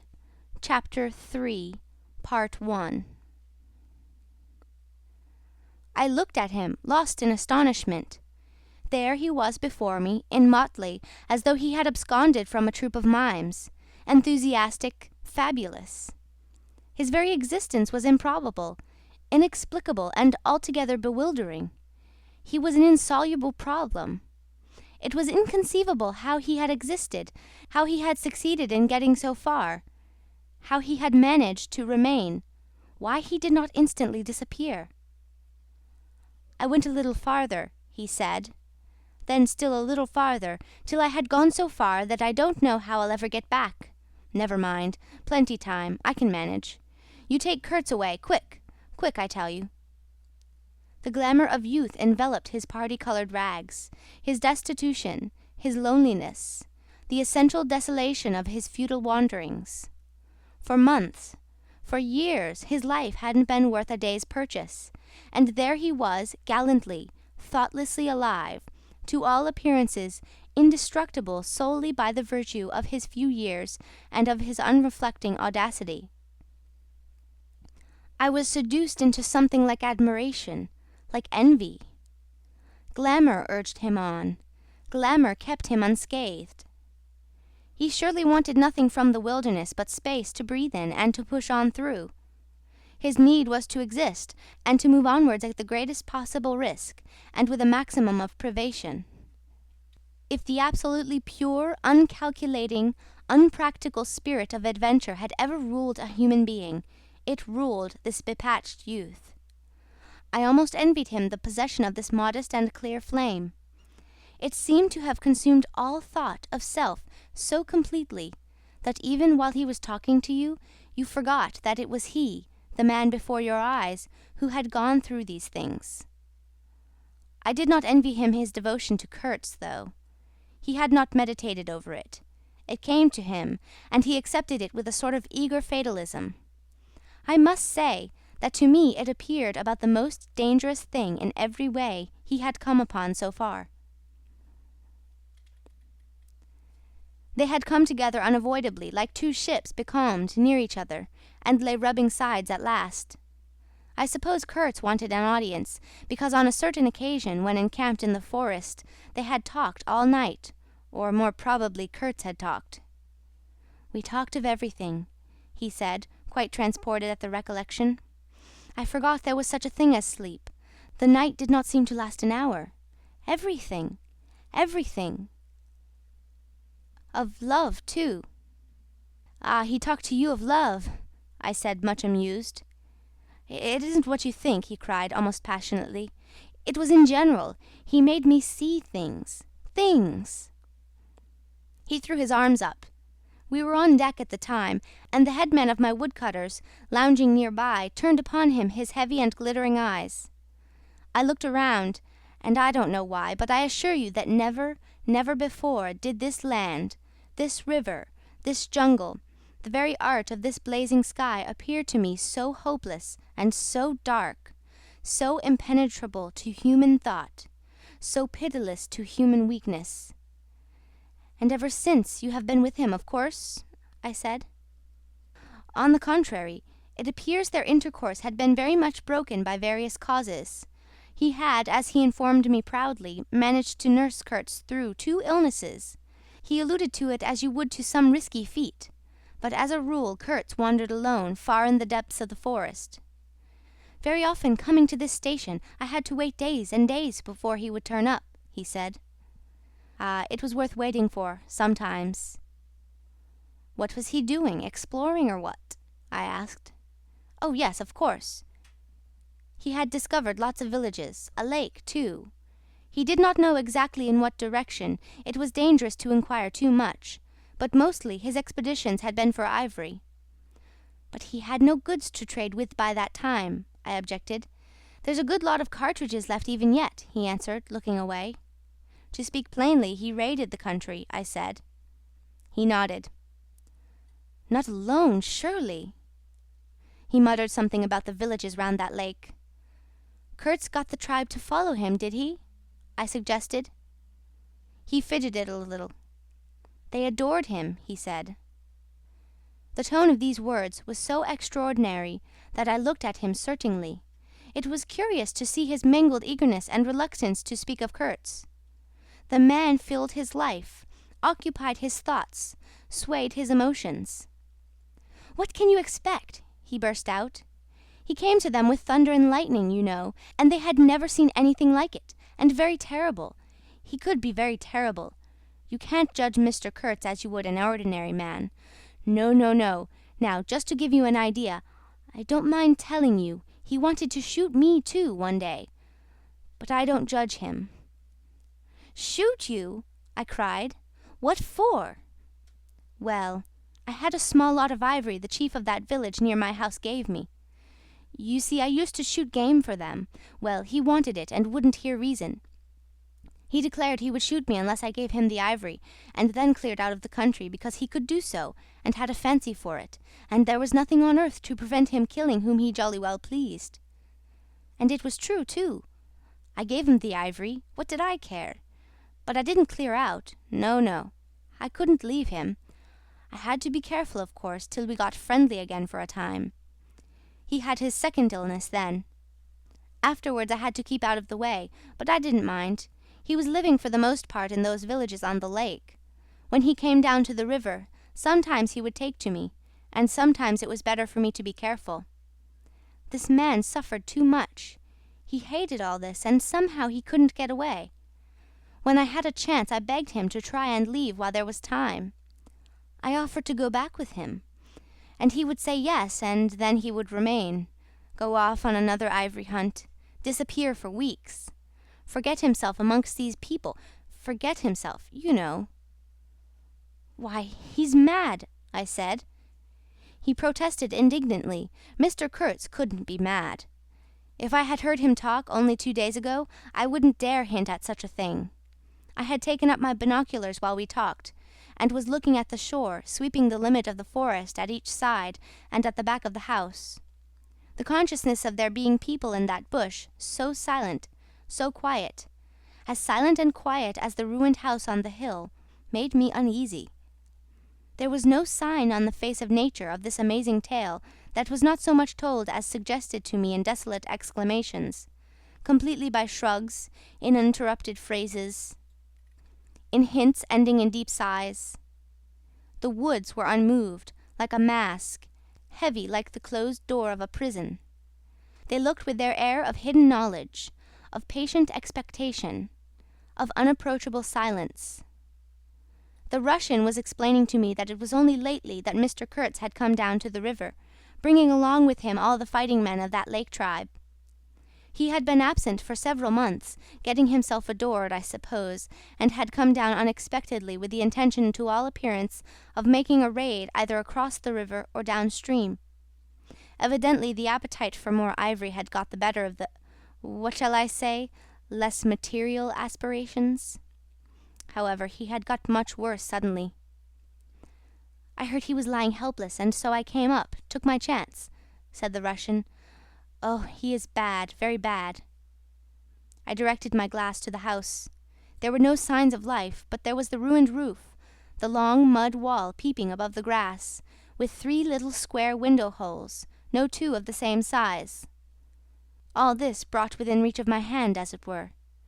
And then I made a brusque movement, and one of the remaining posts of that vanished fence leapt up in the field of my glass. You remember I told you I had been struck at that distance by certain attempts at ornamentation, rather remarkable in the ruinous aspect of the place. Now I had suddenly the nearer view, and its first result was to make me throw my head back as if before a blow.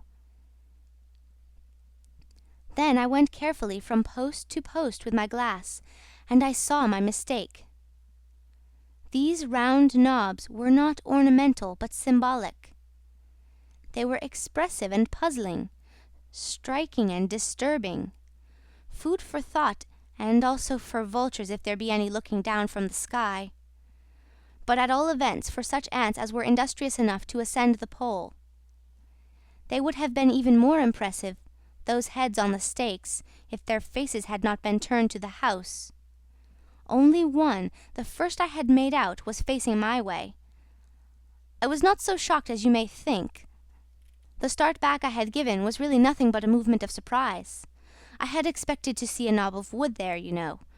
I returned deliberately to the first I had seen, and there it was, black, dried, sunken, with closed eyelids. A head that seemed to sleep at the top of the pole, and, with the shrunken dry lips showing a narrow white line of the teeth, was smiling too, smiling continuously at some endless and jocose dream of that eternal slumber. I am not disclosing any trade secrets. In fact, the manager said afterwards that Mr. Kurtz's methods had ruined the district. I have no opinion on that point, but I want you clearly to understand that there was nothing exactly profitable in these heads being there.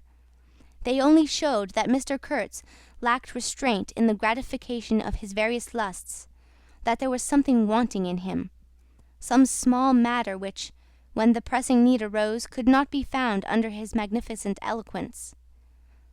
Whether he knew of this deficiency himself, I can't say. I think the knowledge came to him at last, only at the very last. But the wilderness had found him out early, and had taken on him a terrible vengeance for the fantastic invasion.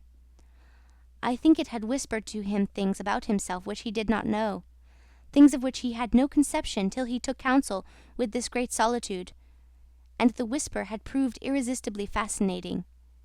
It echoed loudly within him because he was hollow at the core. I put down the glass, and the head that had appeared near enough to be spoken to seemed at once to have leapt away from me into inaccessible distance. The admirer of Mr. Kurtz was a bit crestfallen. In a hurried, indistinct voice, he began to assure me he had dared not to take these, say, symbols down. He was not afraid of the natives. They would not stir till Mr. Kurtz gave the word.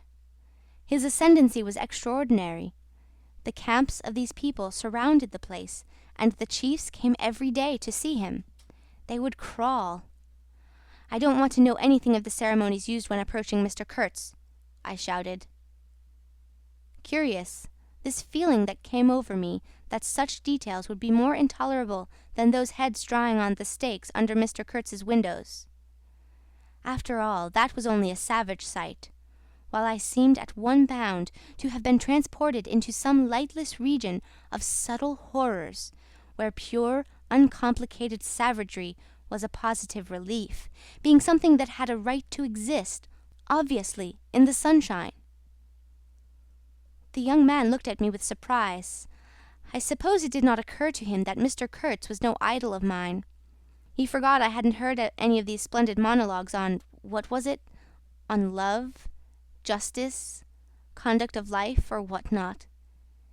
If it had come to crawling before Mr. Kurtz, he crawled as much as the veriest savage of them all. I had no idea of the conditions, he said. These heads were the heads of rebels. I shocked him excessively by laughing. Rebels! What would be the next definition I was to hear? There had been enemies, criminals, workers, and these were rebels.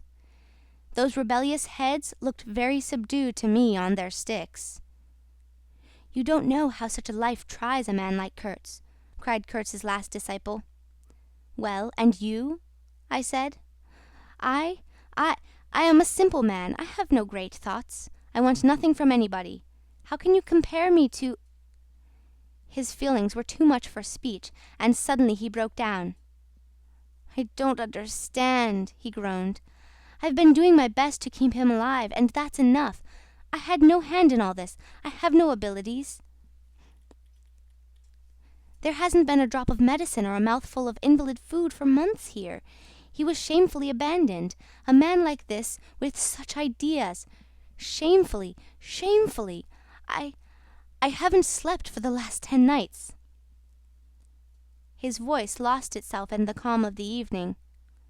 The long shadows of the forest had slipped downhill while we talked, had gone far beyond the ruined hovel, beyond the symbolic row of the stakes.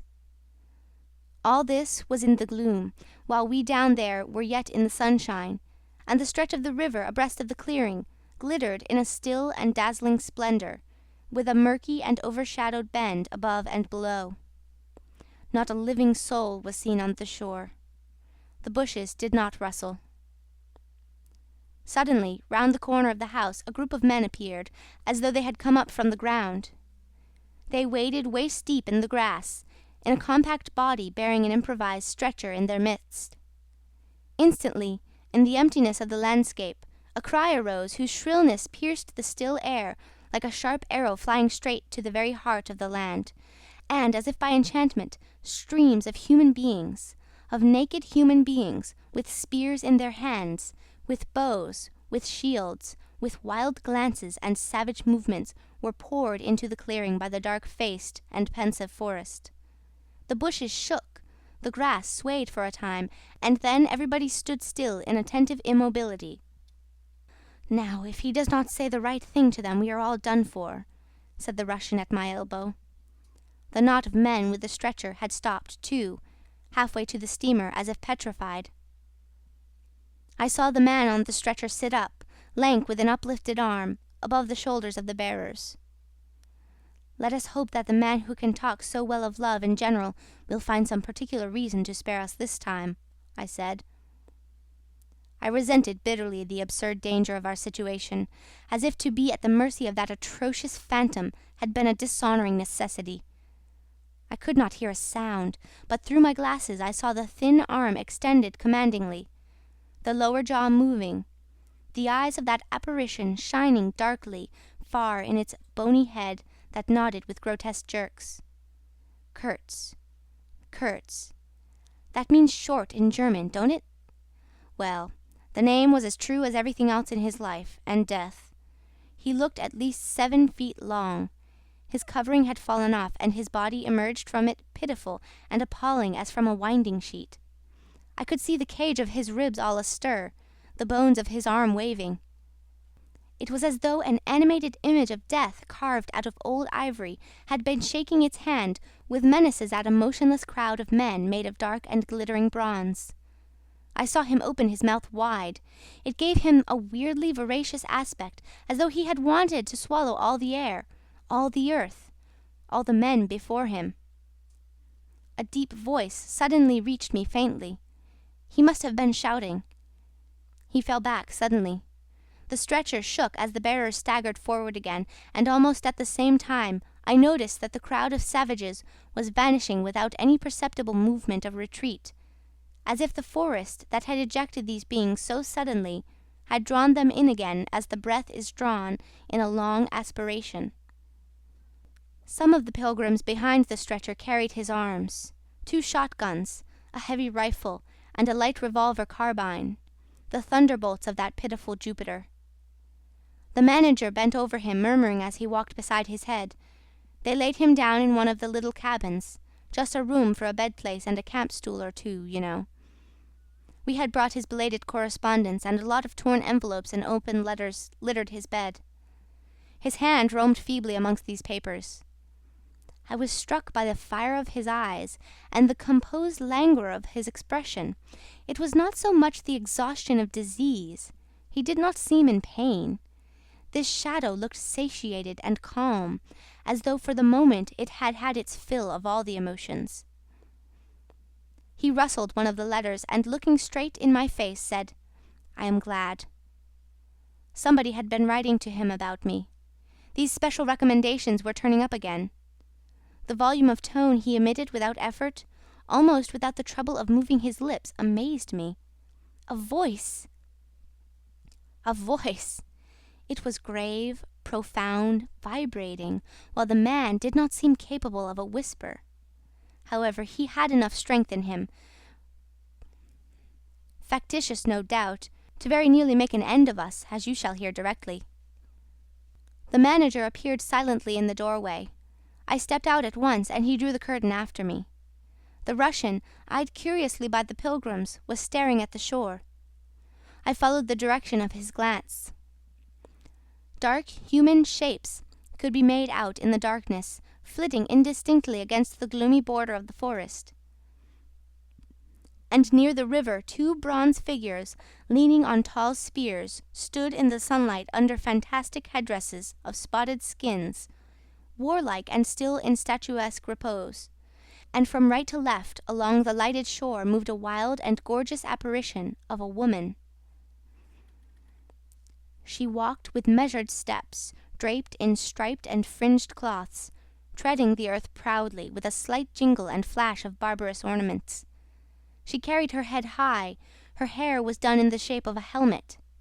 She had brass leggings to the knee, brass wire gauntlets to the elbow, a crimson spot on her tawny cheek, innumerable necklaces of glass beads on her neck. Bizarre things, charms, gifts of witch-men that hung about her, glittered and trembled at every step. She must have had the value of several elephant tusks upon her. She was savage and superb, wild-eyed and magnificent. There was something ominous and stately in her deliberate progress.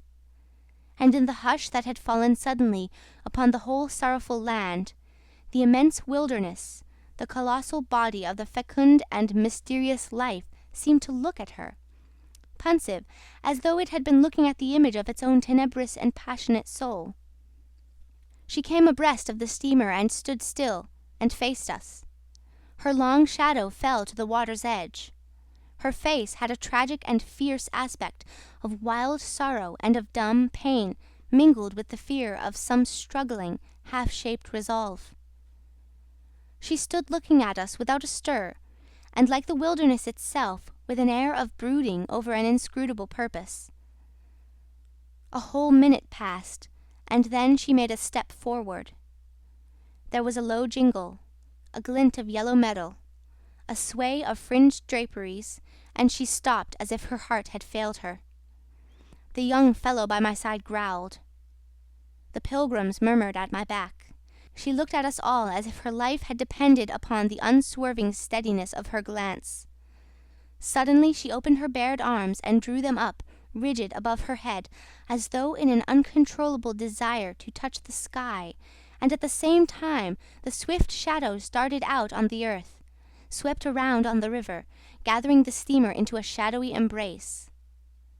A formidable silence hung over the scene. She turned away slowly, walked on, following the bank, and passed into the bushes to the left. Once only her eyes gleamed back at us in the dusk of the thickets before she disappeared. "If she had offered to come aboard, I really think I would have tried to shoot her," said the man of patches nervously. "I have been risking my life every day for the last fortnight to keep her out of the house. She got in one day and kicked up a row about those miserable rags I picked up in the storeroom to mend my clothes with. I wasn't decent, at least it must have been that, for she talked like a fury to Kurtz for an hour, pointing at me now and then.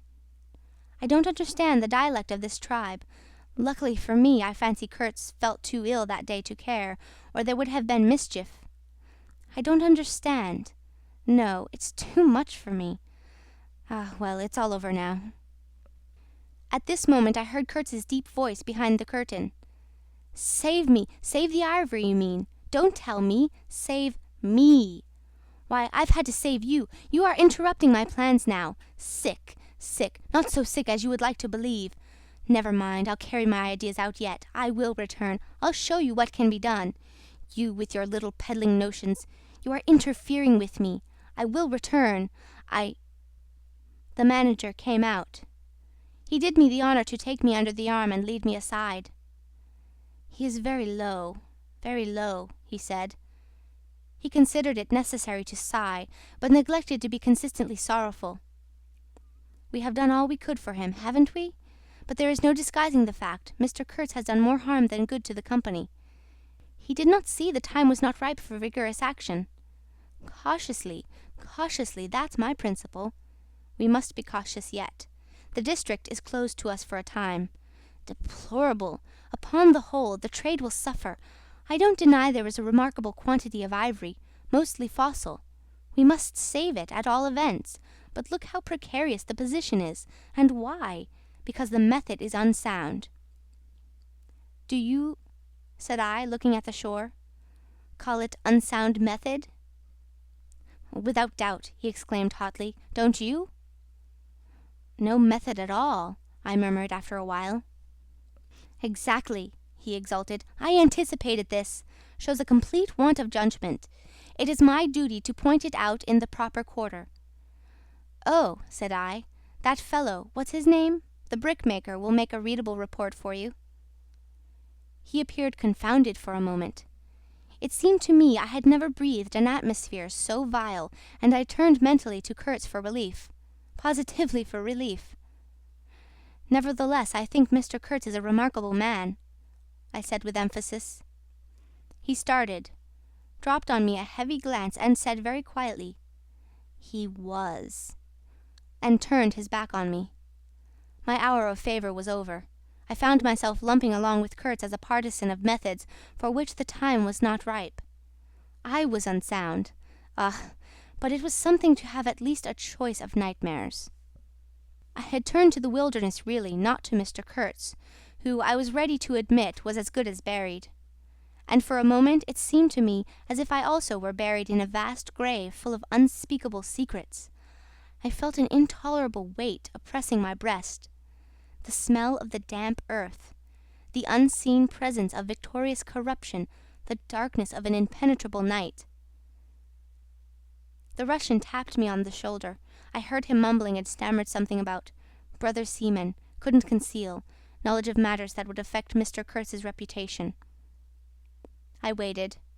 For him, evidently Mr. Kurtz was not in his grave. I suspect that for him Mr. Kurtz was one of the immortals. "Well," said I at last, "speak out. As it happens, I am Mr. Kurtz's friend, in a way." He stated with a good deal of formality that had we not been of the same profession, he would have kept the matter to himself without regard to consequences. He suspected there was an active ill will towards him on the part of these white men that... "You are right," I said, remembering a certain conversation I had overheard. "The manager thinks you ought to be hanged." He showed a concern at this intelligence which amused me at first. "I had better get out of the way quietly," he said earnestly.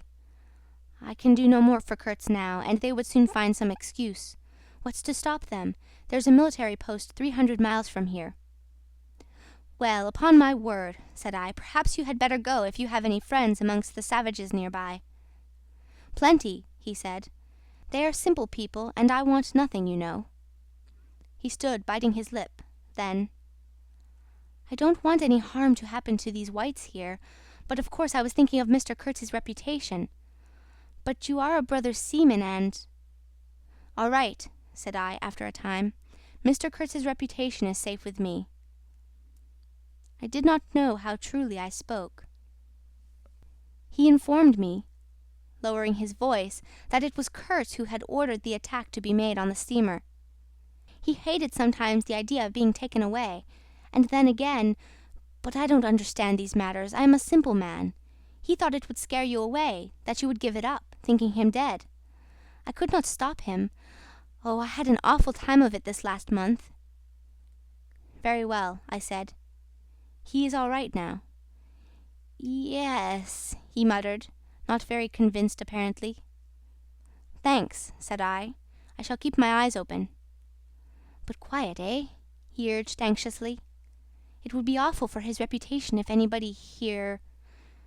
I promised a complete discretion with great gravity. "I have a canoe and 3 black fellows waiting not very far. I am off. Could you give me a few Martini Henry cartridges?" I could, and did with proper secrecy. He helped himself with a wink at me to a handful of my tobacco. Between sailors, you know, good English tobacco. At the door of the pilot-house he turned round. "I say, haven't you a pair of shoes you could spare?" He raised one leg. "Look!" The soles were tied with knotted string sandal-wise under his bare feet. I rooted out an old pear, at which he looked with admiration before tucking it under his left arm. One of his pockets, bright red, was bulging with cartridges. From the other, dark blue, peeped Towson's Inquiry, etc., etc. He seemed to think himself excellently well equipped for a renewed encounter with the wilderness. Ah, I'll never, never meet such a man again. You ought to have heard him recite poetry, his own too, it was he told me. Poetry!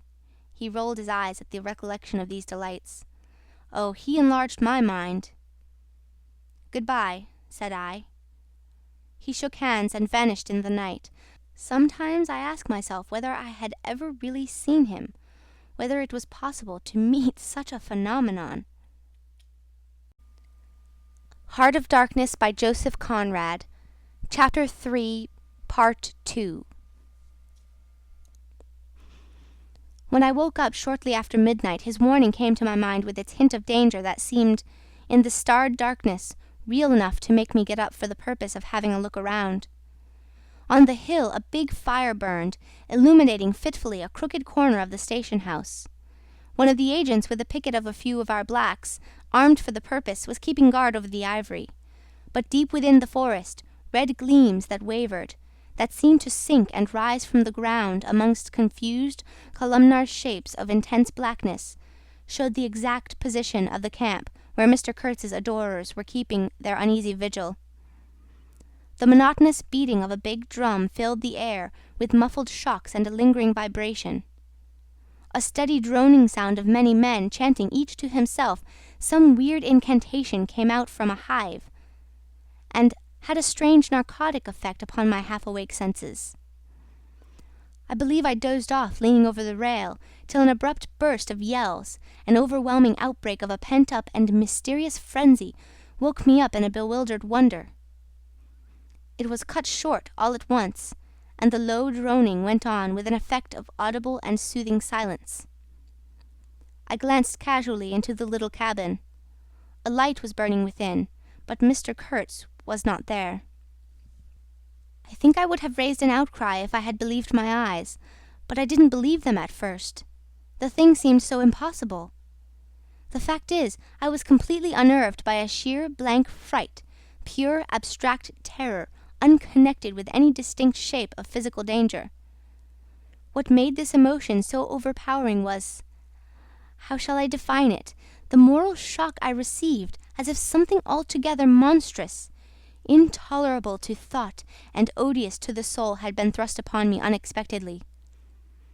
This lasted, of course, the merest fraction of a second, and then the usual sense of commonplace deadly danger, the possibility of a sudden onslaught and massacre, or something of the kind, which I saw impending, was positively welcome and composing.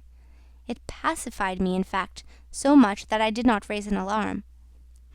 There was an agent buttoned up inside an ulster and sleeping on a chair on deck within 3 feet of me. The yells had not awakened him. He snored very slightly. I left him to his slumbers and leapt ashore. I did not betray Mr. Kurtz. It was ordered I should never betray him. It was written I should be loyal to the nightmare of my choice. I was anxious to deal with the shadow by myself, alone, and to this day I don't know why I was so jealous of sharing with anyone the peculiar blackness of that experience. As soon as I got on the bank I saw a broad trail through the grass. I remember the exultation with which I said to myself, "He can't walk, he is crawling on all fours. I've got him." The grass was wet with dew. I strode rapidly with clenched fists. I fancy I had some vague notion of falling upon him and giving him a drubbing. I don't know. I had some imbecile thoughts. The knitting old woman with the cat obtruded herself upon my memory as a most improper person to be sitting at the other end of such an affair. I saw a row of pilgrims squirting lead in the air out of Winchesters held to the hip. I thought I would never get back to the steamer, and imagined myself living alone and unarmed in the woods to an advanced age. Such silly things, you know. And I remember I confounded the beat of the drum with the beating of my heart, and was pleased at its calm regularity. I kept to the track, though, then stopped to listen. The night was very clear, a dark blue space sparkling with dew and starlight, in which black things stood very still. I thought I could see a kind of motion ahead of me. I was strangely cocksure of everything that night. I actually left the track and ran in a wide semicircle, I verily believe, chuckling to myself, so as to get in front of that stir, of that motion I had seen, if indeed I had seen anything. I was circumventing Kurtz as though it had been a boyish game. I came upon him, and if he had not heard me coming, I would have fallen over him too, but he got up in time. He rose, unsteady, long, pale, indistinct, like a vapour exhaled by the earth, and swayed slightly, misty and silent before me, while at my back the fires loomed between the trees, and the murmur of many voices issued from the forest.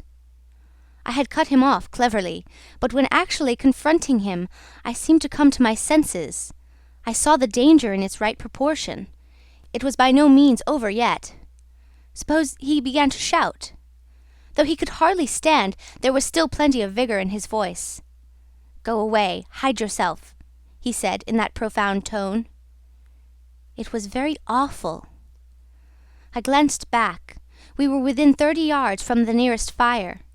A black figure stood up, strode on long black legs, waving long black arms across the glow. It had horns, antelope horns, I think, on its head. Some sorcerer, some witch-man, no doubt. It looked fiend-like enough. "Do you know what you are doing?" I whispered. "Perfectly," he answered, raising his voice for that single word.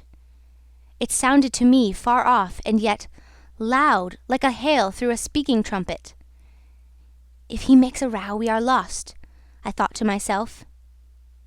This clearly was not a case for fisticuffs, even apart from the very natural aversion I had to beat that shadow, this wandering and tormented thing. "You will be lost," I said, "utterly lost." One gets sometimes such a flash of inspiration, you know. I did say the right thing, though indeed he could not have been more irretrievably lost than he was at this very moment, when the foundations of our intimacy were being laid, to endure, even to the end, even beyond. "I had immense plans," he muttered irresolutely. "Yes," said I, "but if you try to shout, I'll smash your head with—" There was not a stick or a stone near. "I will throttle you for good," I corrected myself. "I was on the threshold of great things," he pleaded, in a voice of longing, with a wistfulness of tone that made my blood run cold. "And now for this stupid scoundrel—" "Your success in Europe is assured in any case," I affirmed steadily.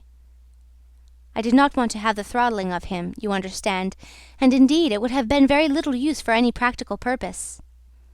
I tried to break the spell, the heavy, mute spell of the wilderness, that seemed to draw him to its pitiless breast by the awakening of forgotten and brutal instincts, by the memory of gratified and monstrous passions.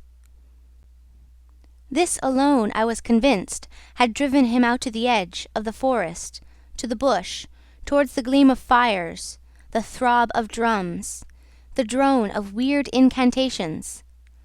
This alone had beguiled his unlawful soul beyond the bounds of permitted aspirations. And don't you see, the terror of the position was not in being knocked on the head, although I had a very lively sense of that danger too, but in this, that I had to deal with a being to whom I could not appeal in the name of anything high or low. I had, even like the niggers, to invoke him, himself, his own exalted and incredible degradation. There was nothing either above or below him, and I knew it. He had kicked himself loose of the earth. Confound the man! He had kicked the very earth to pieces. He was alone, and I before him did not know whether I stood on the ground or floated in the air. I've been telling you what we said, repeating the phrases we pronounced, but what's the good? They were common everyday words, the familiar, vague sounds exchanged on every waking day of life. But what of that? They had behind them, to my mind, the terrific suggestiveness of words heard in dreams, of phrases spoken in nightmares. Soul! If anybody ever struggled with a soul, I am the man. And I wasn't arguing with a lunatic either. Believe me or not, his intelligence was perfectly clear, concentrated, it is true, upon himself with horrible intensity, yet clear. And therein was my only chance, barring, of course, the killing him there and then, which wasn't so good on account of unavoidable noise. But his soul was mad. Being alone in the wilderness, it had looked within itself, and by heavens, I tell you, it had gone mad. I had, for my sins I suppose, to go through the ordeal of looking into it myself. No eloquence could have been so withering to one's belief in mankind as his final burst of sincerity. He struggled within himself too. I saw it, I heard it. I saw the inconceivable mystery of a soul that knew no restraint, no faith, and no fear, yet struggling blindly with itself. I kept my head pretty well, but when I had him at last stretched on the couch, I wiped my forehead, while my legs shook under me as though I had carried 1/2 ton on my back down that hill. And yet I had only supported him, his bony arm clasped around my neck, and he was not much heavier than a child. When next day we left at noon, the crowd, of whose presence behind the curtain of trees I had been acutely conscious of all the time, flowed out of the woods again, filling the clearing, covered the slope with a mass of naked, breathing, quivering bronzed bodies. I steamed up a bit, then swung downstream, and 2,000 eyes followed the evolutions of the splashing, thumping, fierce river demon, beating the water with its terrible tail and breathing black smoke into the air. In front of the first rank, along the river, 3 men plastered with bright red earth from head to foot strutted to and fro restlessly. When we came abreast again, they faced the river, stamped their feet, nodded their horned heads, swayed their scarlet bodies. They shook towards the fierce river demon a bunch of black feathers, a mangy skin with a pendant tail, something that looked like a dried gourd. They shouted periodically together strings of amazing words that resembled no sounds of human language. And the deep murmurs of the crowd, interrupted suddenly, were like the responses of some satanic litany. We had carried Kurtz into the pilot-house. There was more air there. Lying on the couch, he stared through the open shutter. There was an eddy on the mass of human bodies, and the woman with helmeted head and tawny cheeks rushed out to the very brink of the stream. She put out her hands, shouting something, and all that wild mob took up the shout in a roaring chorus of articulated, rapid, breathless utterance. "Do you understand this?" I asked. He kept on looking out past me with fiery, longing eyes, with a mingled expression of wistfulness and hate. He made no answer, but I saw a smile of indefinable meaning, appear on his colourless lips that a moment after twitched convulsively. "Do I not?" he said slowly, gasping, as if the words had been torn out of him by a supernatural power. I pulled the string of the whistle, and I did this because I saw the pilgrims on deck getting out their rifles with an air of anticipating a jolly lark. At the sudden screech there was a movement of abject terror through that wedged mass of bodies. Don't you frighten them away," cried someone on deck disconsolately.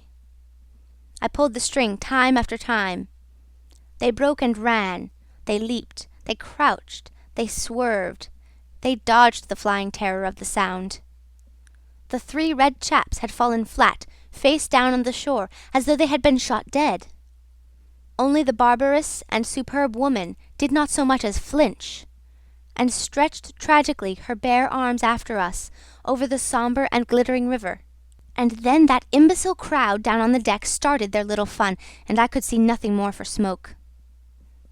The brown current ran swiftly out of the heart of darkness, bearing us down towards the sea with twice the speed of our upward progress, and Kurtz's life was running swiftly too, ebbing out of his heart into the sea of inexorable time.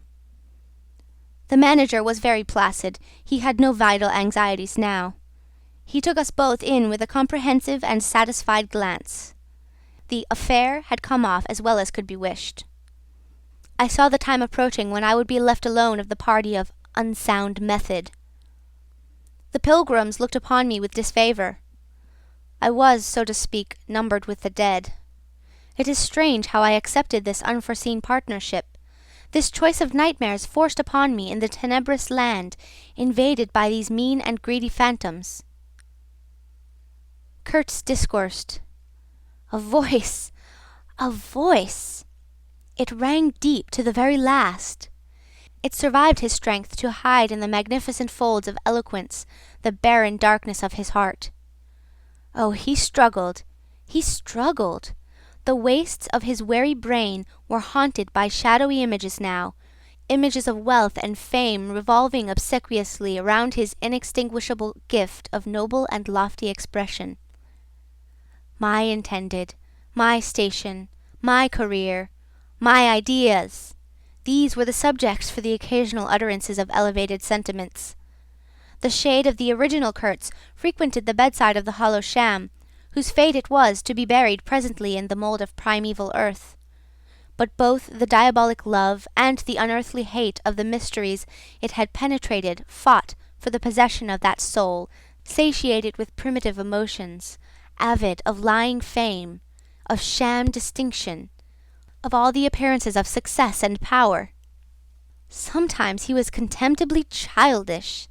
He desired to have kings meet him at railway stations on his return from some ghastly nowhere, where he intended to accomplish great things. You show them you have in you something that is really profitable, and then there will be no limits to the recognition of your ability, he would say. Of course, you must take care of the motives, right motives, always.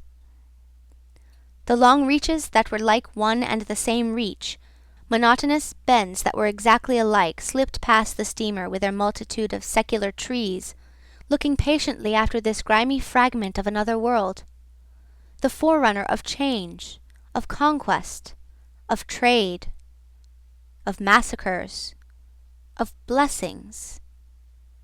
I looked ahead, piloting. "Close the shutter," said Kurtz suddenly one day. "I can't bear to look at this." I did so. There was a silence. "Oh, but I will wring your heart yet," he cried at the invisible wilderness. We broke down, as I had expected, and had to lie up for repairs at the head of an island.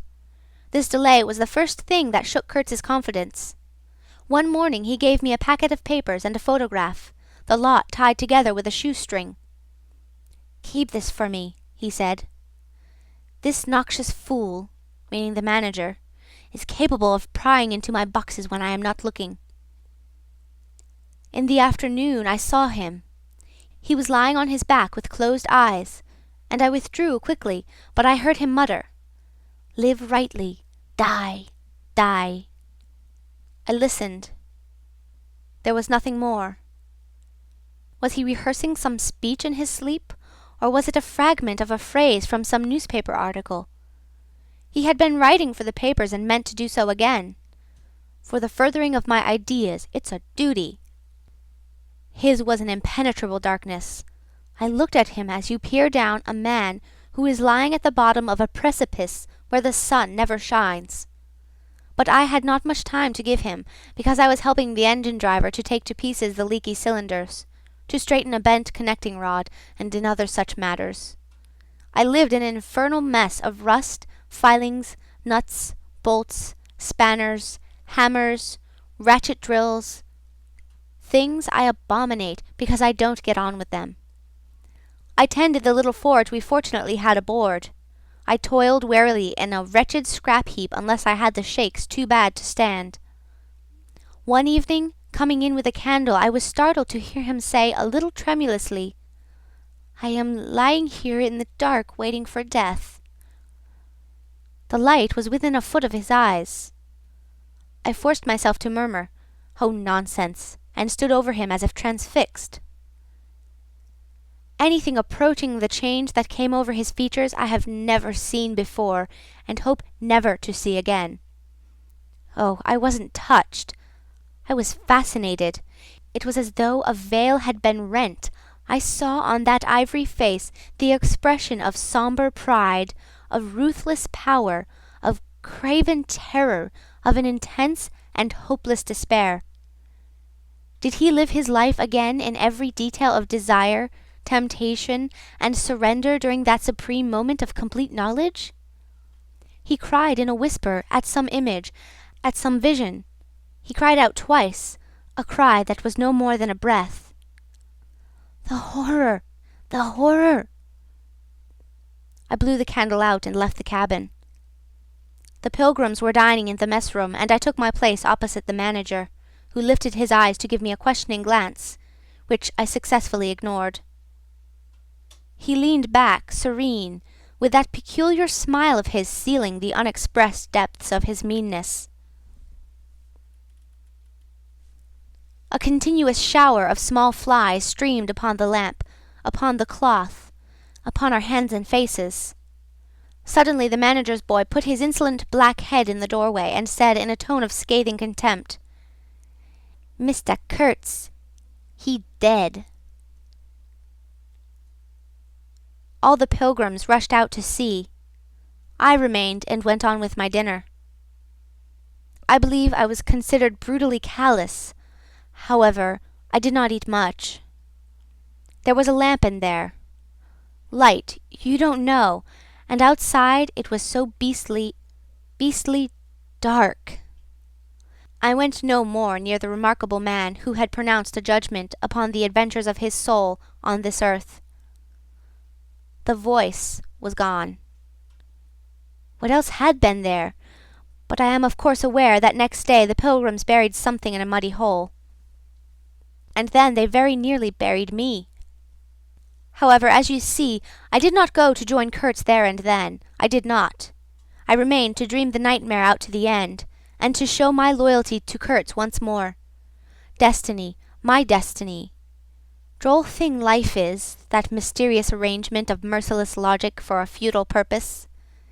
The most you can hope from it is some knowledge of yourself, that comes too late, a crop of unextinguishable regrets.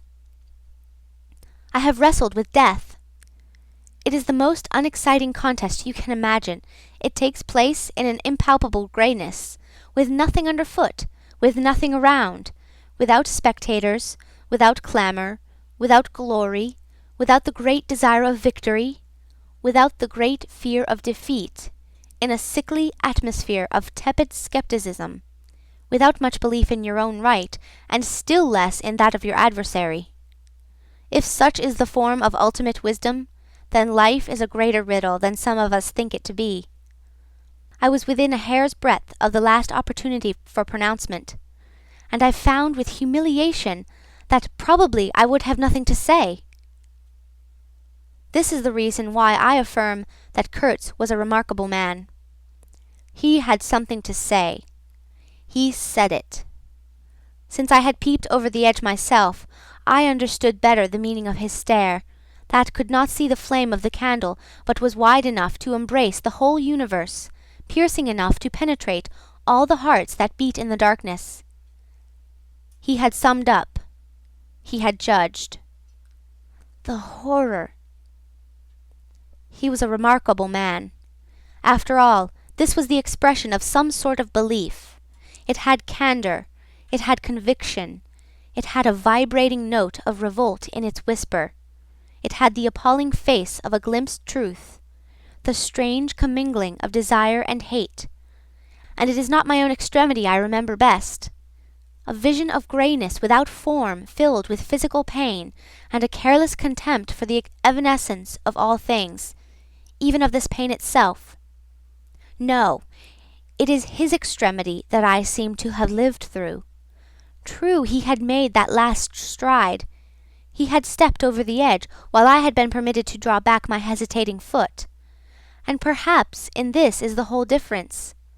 Perhaps all the wisdom, and all truth, and all sincerity, are just compressed into that inappreciable moment of time in which we step over the threshold of the invisible.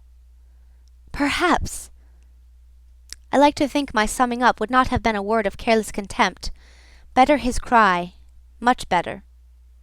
It was an affirmation, a moral victory paid for by innumerable defeats, by abominable terrors, by abominable satisfactions. But it was a victory. That is why I have remained loyal to Kurtz to the last, and even beyond, when a long time after I heard once more, not his own voice, but the echo of his magnificent eloquence thrown to me from a soul as translucently pure as a cliff of crystal. No, they did not bury me, though there is a period of time which I remember mistily, with a shuddering wonder, like a passage through some inconceivable world that had no hope in it and no desire. I found myself back in the sepulchral city, resenting the sight of people hurrying through the streets, to filch a little money from each other, to devour their infamous cookery, to gulp their unwholesome beer, to dream their insignificant and silly dreams. They trespassed upon my thoughts. They were intruders whose knowledge of life was to me an irritating pretense, because I felt so sure they could not possibly know the things I knew. Their bearing, which was simply the bearing of commonplace individuals, going about their business in the assurance of perfect safety, was offensive to me like the outrageous flauntings of folly in the face of a danger it is unable to comprehend. I had no particular desire to enlighten them, but I had some difficulty in restraining myself from laughing in their faces, so full of stupid importance. I dare say I was not very well at that time. I tottered about the streets. There were various affairs to settle, grinning bitterly at perfectly respectable persons. I admit my behaviour was inexcusable, but then my temperature was seldom normal in these days. My dear aunt's endeavours to nurse up my strength seemed altogether beside the mark. It was not my strength that wanted nursing. It was my imagination that wanted soothing. I kept the bundle of papers given me by Kurtz, not knowing exactly what to do with it. His mother had died lately, watched over, as I was told, by his intended.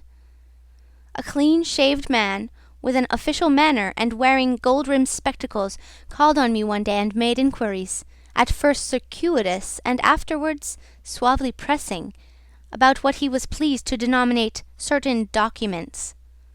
I was not surprised, because I had had 2 rows with the manager on the subject out there. I had refused to give up the smallest scrap out of that package, and I took the same attitude with the spectacled man. He became darkly menacing at last, and with much heat argued that the company had the right to every bit of information about its territories. And, said he, Mr. Kurtz's knowledge of unexplored regions must have been necessarily extensive and peculiar, owing to his great abilities and to the deplorable circumstances in which he had been placed. Therefore, I assured him Mr. Kurtz's knowledge, however extensive, did not bear upon the problems of commerce or administration. He invoked then the name of science. It would be an incalculable loss if, etc., etc. I offered him the report on the suppression of savage customs, with the postscriptum torn off. He took it up eagerly, but ended up by sniffing at it with an air of contempt. "This is not what we had a right to expect," he remarked. "Expect nothing else," I said. "There are only private letters." He withdrew upon some threat of legal proceedings, and I saw him no more. But another fellow, calling himself Kurtz's cousin, appeared 2 days later, and was anxious to hear all the details about his dear relative's last moments. Incidentally, he gave me to understand that Kurtz had been essentially a great musician. "There was the making of an immense success," said the man, who was an organist, I believe, with lank grey hair flowing over a greasy coat-collar. I had no reason to doubt his statement, and to this day I am unable to say what was Kurtz's profession, whether he ever had any, which was the greatest of his talents. I had taken him for a painter who wrote for the papers, or else for a journalist who could paint, but even the cousin, who took snuff during the interview, could not tell me what he had been exactly. He was a universal genius. On that point I agreed with the old chap, who thereupon blew his nose noisily into a large cotton handkerchief, and withdrew in senile agitation, bearing off some family letters and memoranda without importance. Ultimately, a journalist, anxious to know something of the fate of his dear colleague, turned up. This visitor informed me Kurtz's proper sphere ought to have been politics, on the popular side. He had furry, straight eyebrows, bristly hair cropped short, an eyeglass on a broad ribbon, and, becoming expansive, confessed his opinion that Kurtz really couldn't write a bit. But heavens, how that man could talk! He electrified large meetings. He had faith. Don't you see? He had the faith. He could get himself to believe anything, anything. He would have been a splendid leader of an extreme party. What party? I asked. Any party, answered the other. He was an extremist. Did I not think so? I assented. Did I know, he asked, with a sudden flash of curiosity, what it was that had induced him to go out there? Yes, said I, and forthwith handed him the famous report for publication, if he thought fit. He glanced through it hurriedly, mumbling all the time, judged it would do, and took himself off with this plunder. Thus I was left at last with a slim packet of letters and the girl's portrait. She struck me as beautiful. I mean, she had a beautiful expression.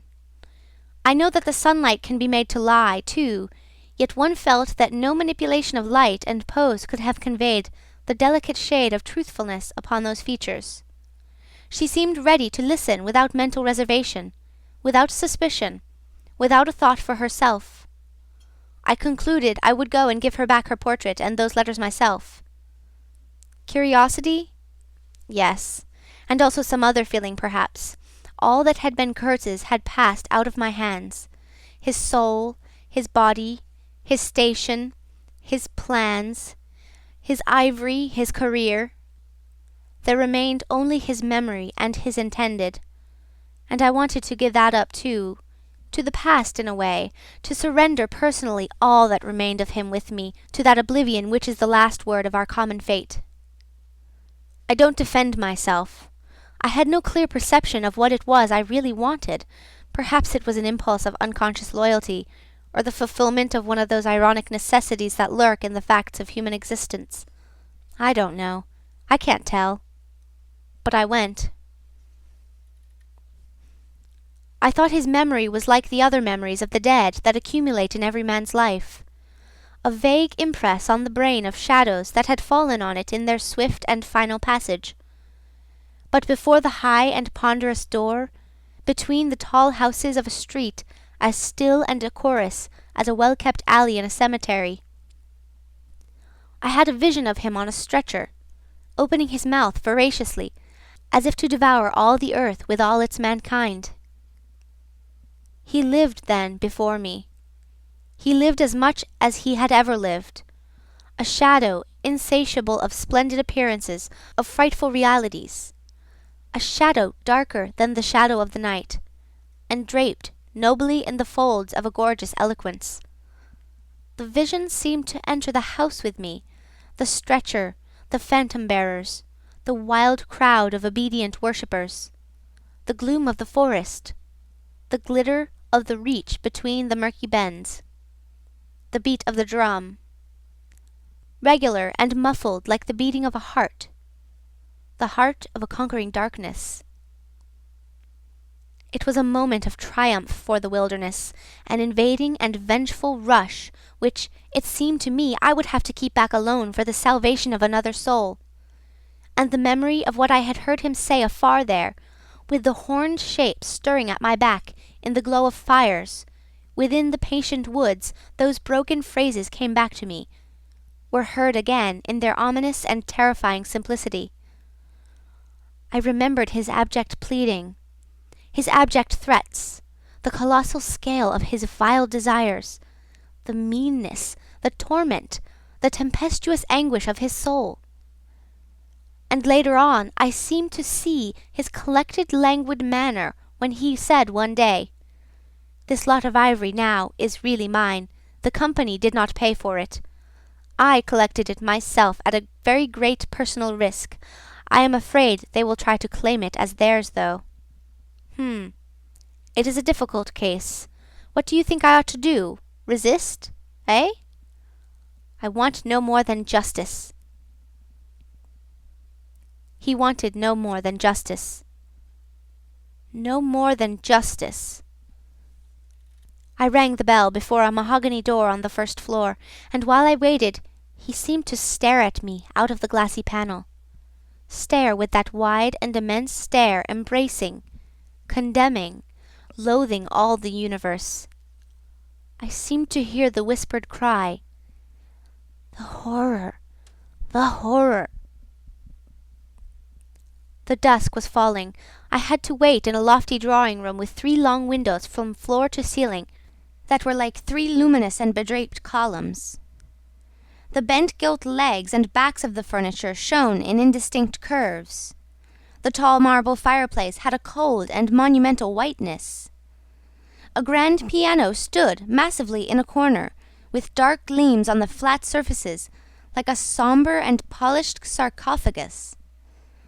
A high door opened, closed. I rose. She came forward, all in black, with a pale head, floating towards me in the dusk. She was in mourning. It was more than a year since his death, more than a year since the news came. She seemed as though she would remember and mourn forever. She took both my hands in hers and murmured, "I had heard you were coming."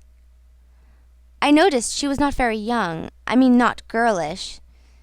She had a mature capacity for fidelity, for belief, for suffering. The room seemed to have grown darker, as if all the sad light of the cloudy evening had taken refuge on her forehead. This fair hair, this pale visage, this pure brow seemed surrounded by an ashy halo from which the dark eyes looked out at me. Their glance was guileless, profound, confident, and trustful. She carried her sorrowful head as though she were proud of that sorrow, as though she would say, I alone know how to mourn for him as he deserves." But while we were still shaking hands, such a look of awful desolation came upon her face that I perceived she was one of those creatures that are not the playthings of time. For her, he had died only yesterday, and by Jove, the impression was so powerful that for me too, he seemed to have died only yesterday, nay, this very minute. I saw her and him in the same instant of time. His death and her sorrow. I saw her sorrow in the very moment of his death. Do you understand? I saw them together. I heard them together. She had said, with a deep catch of the breath, "I have survived," while my strained ears seemed to hear distinctly, mingled with her tone of despairing regret, the summing up whisper of his eternal condemnation. I asked myself what I was doing there, with a sensation of panic in my heart, as though I had blundered into a place of cruel and absurd mysteries, not fit for a human being to behold. She motioned me to a chair. We sat down. I laid the packet gently on the little table, and she put her hand over it. "You knew him well," she murmured, after a moment of mourning silence. "Intimacy grows quickly out there," I said. "I knew him as well as it is possible for one man to know another." "And you admired him," she said. "It was impossible to know him and not to admire him, was it?" "He was a remarkable man," I said unsteadily. Then, before the appealing fixity of her gaze, that seemed to watch for more words on my lips, I went on. "It was impossible not to." "Love him," she finished eagerly, silencing me into an appalled dumbness. "How true, how true! But when you think that no one knew him so well as I had all his noble confidence. I knew him best." "You knew him best," I repeated. And perhaps she did.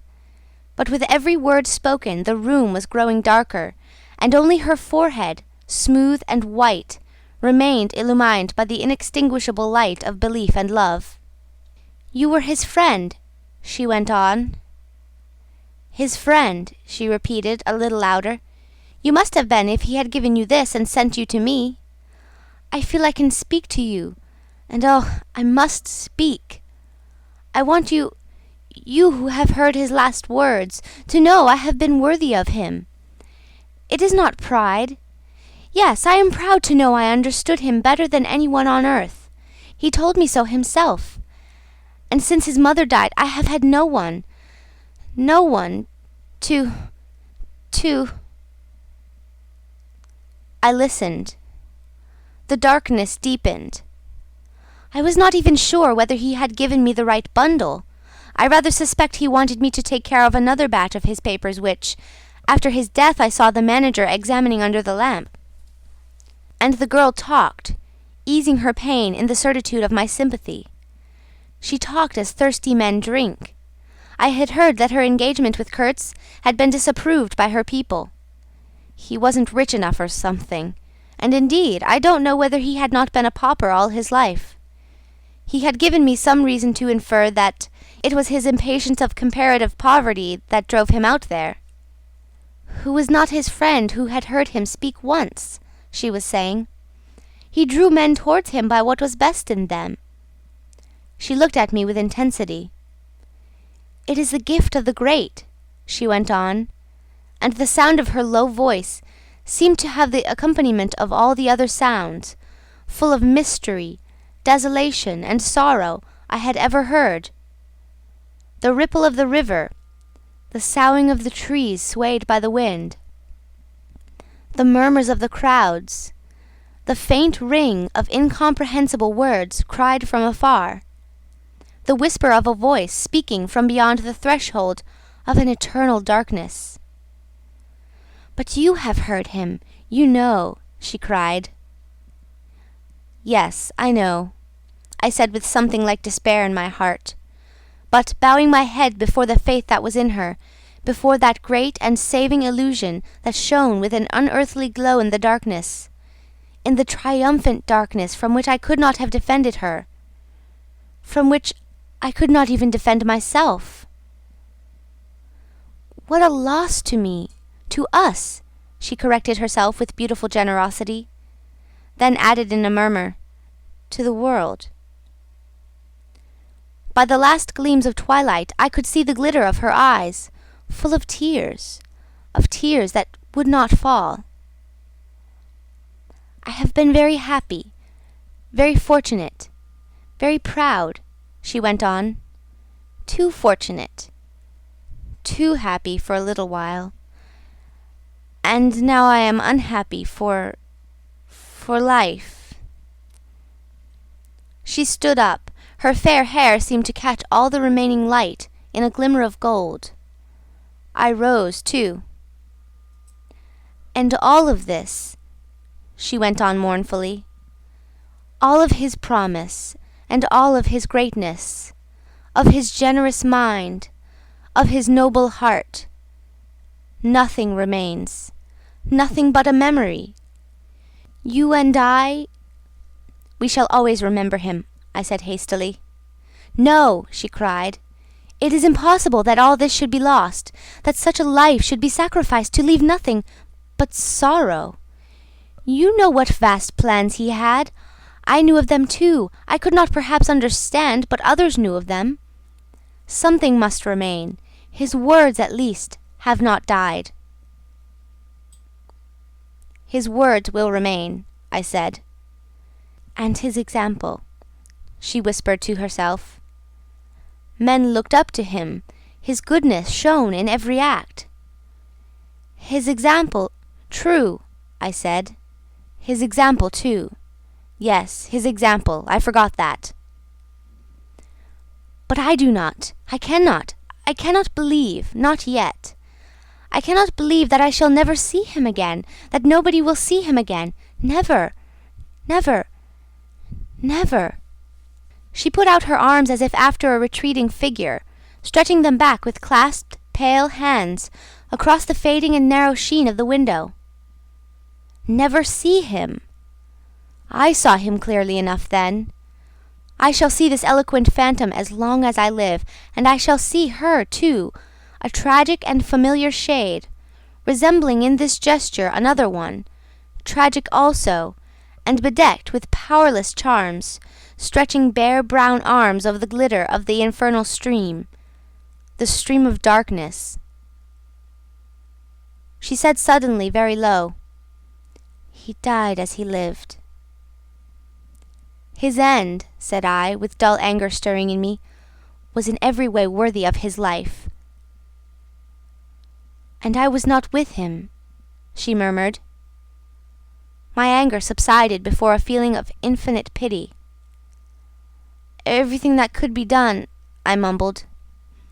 "Ah, but I believed in him more than anyone on earth, more than his own mother, more than himself. He needed me. Me!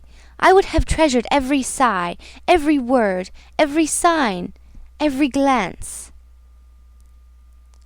I felt like a chill grip on my chest. "Don't," I said in a muffled voice. "Forgive me. I have mourned so long in silence. In silence. You were with him to the last? I think of his loneliness. Nobody near to understand him as I would have understood. Perhaps no one to hear. To the very end," I said shakily. "I heard his very last words." I stopped in a fright. "Repeat them," she murmured in a heartbroken tone. I want something to live with." I was on the point of crying at her. "Don't you hear them?" The dusk was repeating them in a persistent whisper all around us, in a whisper that seemed to swell menacingly like the first whisper of a rising wind. The horror! The horror! "His last word, to live with," she insisted. "Don't you understand? I loved him. I loved him. I loved him." I pulled myself together and spoke slowly. "The last word he pronounced was your name." I heard a light sigh, and then my heart stood still, stopped dead short by an exulting and terrible cry, by the cry of inconceivable triumph and of unspeakable pain. I knew it! I was sure! She knew. She was sure. I heard her weeping. She had hidden her face in her hands. It seemed to me that the house would collapse before I could escape, that the heavens would fall upon my head. But nothing happened. The heavens did not fall for such a trifle. Would they have fallen, I wonder, if I had rendered Kurtz that justice which was his due? Hadn't he said he wanted only justice? But I couldn't. I could not tell her. It would have been too dark altogether.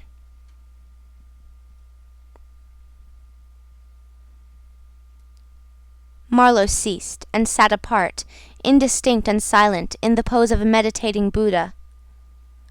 Nobody moved for a time. "We have lost the first of the ebb," said the director suddenly. I raised my head. The offing was barred by a black bank of clouds, and the tranquil waterway leading to the uttermost ends of the earth flowed sombre under an overcast sky, seemed to lead into the heart of an immense darkness.